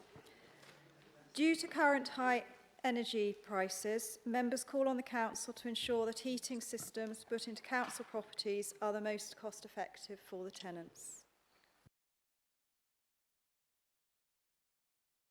I've got a seconder. Yeah, can you confirm you've got, or who's the seconder? Thank you. Do you just speak or reserve your right? Reserve my right, please. Thank you. Councillor Rigby. Thank you. I'll speak now. Thank you. Energy prices are very high, coupled with the cost of living crisis and withdrawal of winter fuel allowance from many pensioners. It is increasingly difficult for many to warm their homes. Having room temperatures of at least 18 degrees Celsius are recommended by the World Health Organization. Good insulation to decrease condensation, which can lead to damp and mould, and having windows and doors that close properly to decrease the incidence of drafts are also important. Our reliance on fossil fuels exposes us to market volatility.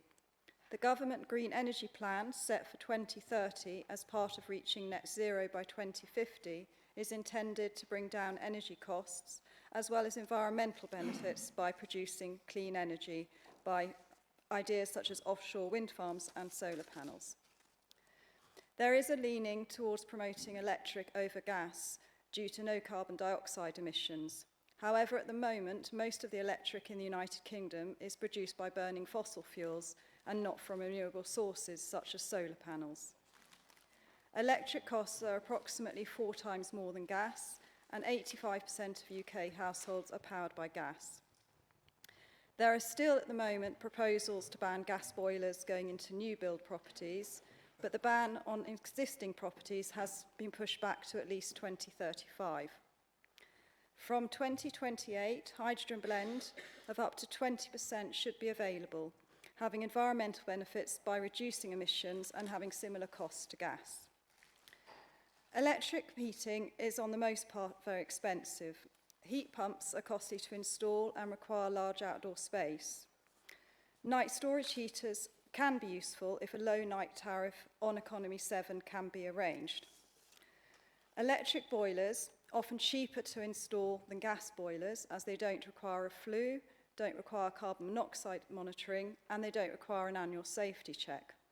However, except for the most well-insulated, very small properties with low heating and hot water demands, they are mostly cost prohibitive to run at over 4 times the cost of running a gas boiler. When looking at installing heating systems, we request that the Council ensure that properties are adequately insulated and that running costs to the tenant are fully investigated and balanced before decisions made. Thank you. Does any other member wish to speak? Councillor Spate. Councillor Spate. Yeah, very briefly, absolutely support this. And just to remind the council, if you remember, it's only a couple of years ago that we invested, and we did get grant funding for it. So, and there is plenty of green grant funding out there in the water pump heating, deep-seated heating systems at the Chadwell Flats, which were universally applauded, which I believe have massively reduced costs and have made life so much better for tenants in some of those which are not our greatest flats. So I would certainly hope that we would look to repeat that. I'm very surprised that we haven't gone out to repeat that, but that was something really well worthwhile, and hopefully this motion will refocus attention on doing things like that. And there is funding out there that we can get. I appreciate cash is a problem, but great motion. Thank you. Councillor Byrne. Yes, I agree. Great motion. We must support any call to heat our homes in a most efficient way, even more so now than ever. Now we have thousands of pensioners not able to turn their heating on due to losing a heating allowance. Thank you. Councillor Hooper.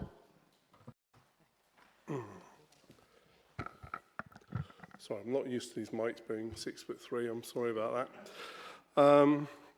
Right. I value this motion. I support this motion. I think this side will be supporting this motion. I'd just like to make some comments, though. The Council is committed to decarbonisation its social housing stock in line with government directives and regulations. The Council is always prepared to explore wider packages of measures to improve energy performance ratings of our housing stock. The Council continues to explore submissions to Government for sustainable energy grants and funding schemes to improve the energy efficiency of our housing stock. To date, and I think Councillor Spate alluded to it, it installed 271 ground storage heat pumps, which has reduced heating costs by over 30% for our residents. The Council was successful in an application to the Government for Social Housing Decarbonisation Fund Wave 2.2, resulting in 2 major capital investments in 206 homes, which work will start this April. I had the pleasure of the first thing I ever presented to Cabinet to be signed off. All new housing stock projects will be fitted with the most up-to-date and efficient heating systems. So we're looking at 46 current new council houses, the redevelopment schemes that will be at Blackshots and at the Tavia housing projects. However, the council does find itself in a financial difficult position, and I would love to do so much more than we are. I'm constantly working with officers to see if we can find grants to improve our heating systems and the installation of our council stock. I fully support Councillor Rigby's motion, and if any councillors can offer any advice or support where we can actually improve the heating installation of our housing stock, I am more than happy to hear it. Thank you. Councillor Paul Arnold, do you wish to now speak as seconder of the substantive motion? Thank you, Madam Mayor. I don't often speak in the chamber, but on this particular occasion, I thought it was quite important. As a South Ockenden member, along with my colleague Andrew Jeffries, we have a very high level of social housing, and I felt it was appropriate for me to speak. I do thank Councillor Rigby for this very, very worthy motion, and I will be fully supportive, and I see that most of the chamber will be supporting me in that. I'll just touch on the Labour government and the way they withdraw the winter fuel payment system. I'm not going to go on about that because it's a well-trodden path, but I do think it is our right and duty as councillors to actually look at the elderly and the vulnerable in our borough and give them full support at all times. Now, where this leads me is I am aware of a couple of cases where there have been problems when people receive grants, etc., or work is carried out, the grants from the energy providers. There are faults with the solar panels, the insulation, etc., etc. And sometimes the energy providers are very reluctant to get involved to rectify issues. And I would implore really the portfolio holder and officers, if a case comes through like this, if they could please deal with that promptly and efficiently. Again, we must remember these are the most vulnerable people in our society. Thank you.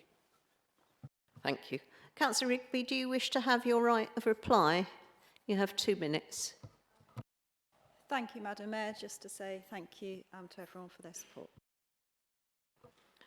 I'll now move to the vote. All those members in favour of the motion?